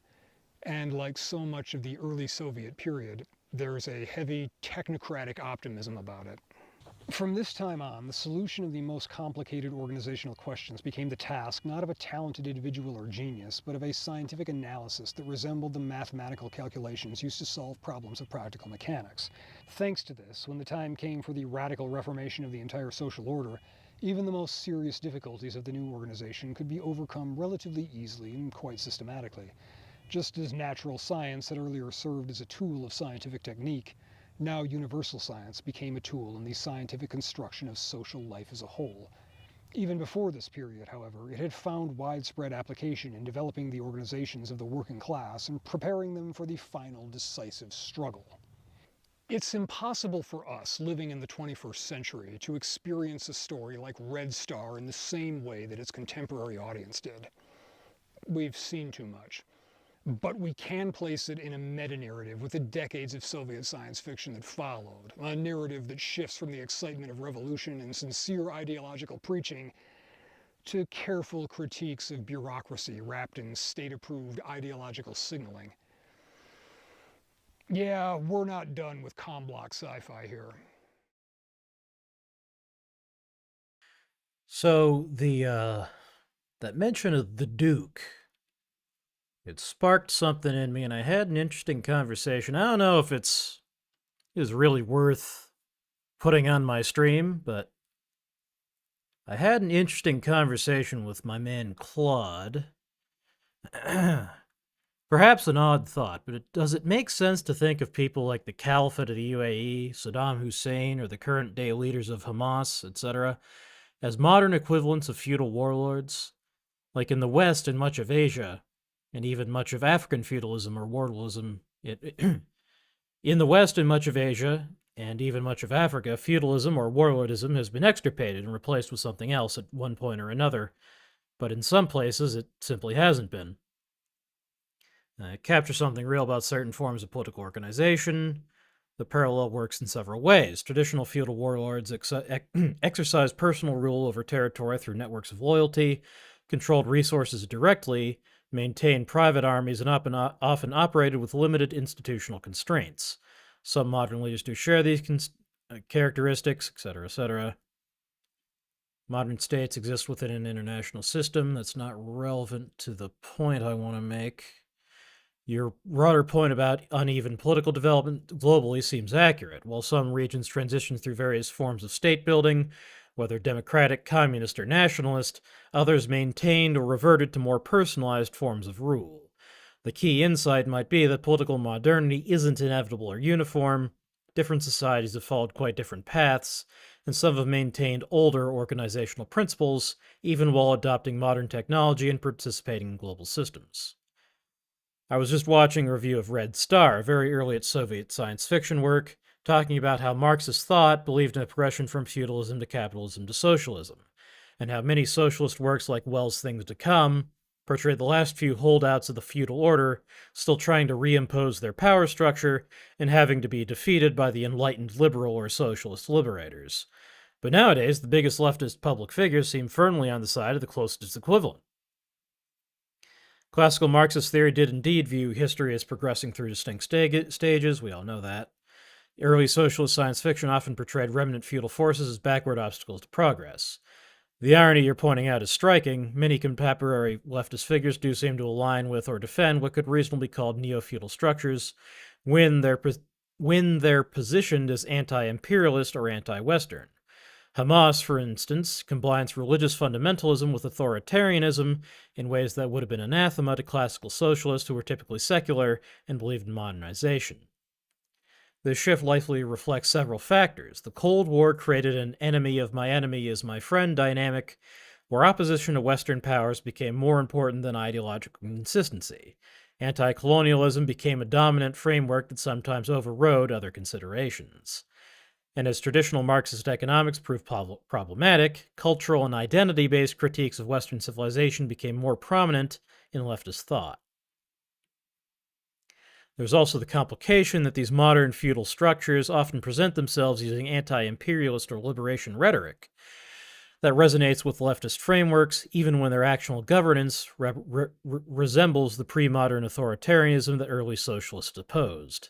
It's a good example of how political coalitions, it's time to end the stream, can drift far from their theoretical foundations when immediate tactical considerations, opposing perceived enemies, take precedence over long-term ideological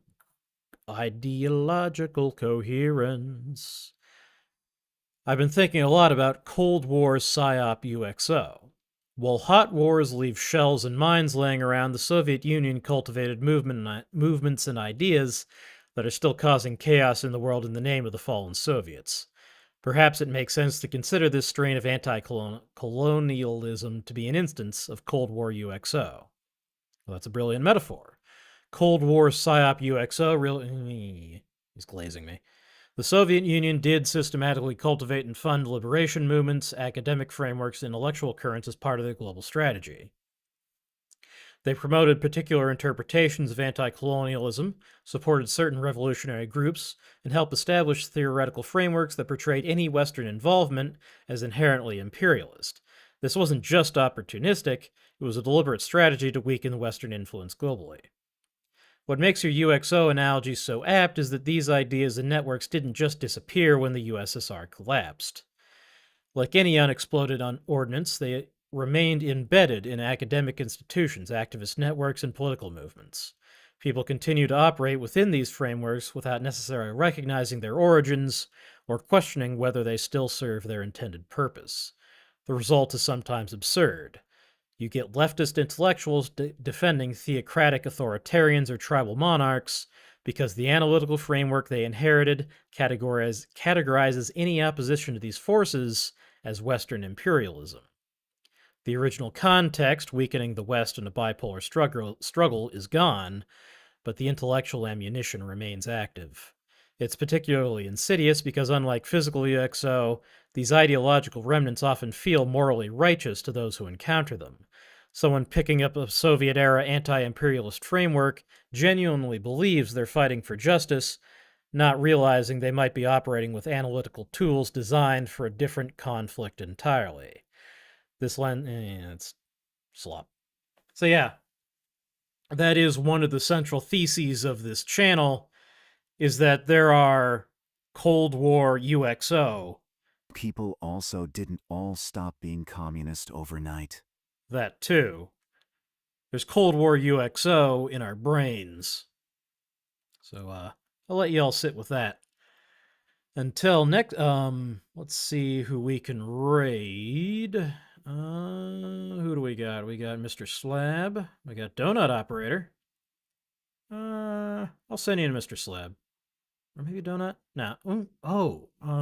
Yeah, okay, I'll send you to Donut. Have fun with, Officer Donut Man. He's it seems to be talking about Brandon Herrera's what is it? It's not Congress, it's a state thing. Yeah, Great stream. Yep. Texas district. So Brandon Herrera is a gun YouTuber. A gun laying on the floor. Exactly. Well, it's a gun waiting to be picked up. I don't think it is waiting to be picked up. It's being held and fired into the brains of all our college students right now. But yeah, Brandon Herrera is a YouTuber, and he very nearly succeeded in taking over a state district, some government seat in his state, and he's running again. And hopefully he's going to win. And it seems like that's what Donut Operator is talking about, so I will send you over to him. Raid Donut Operator. Have fun with him, and I will see you all next time. Oh, for the folks on YouTube, if you could hit the subscribe button, you'll be notified when I go live again or when I upload videos. I appreciate you coming out. We don't have a raid for YouTube, but yeah, I hope to see you all again next time. Have fun with Mr. Donut. I will see you all next time. I just said that, but goodbye.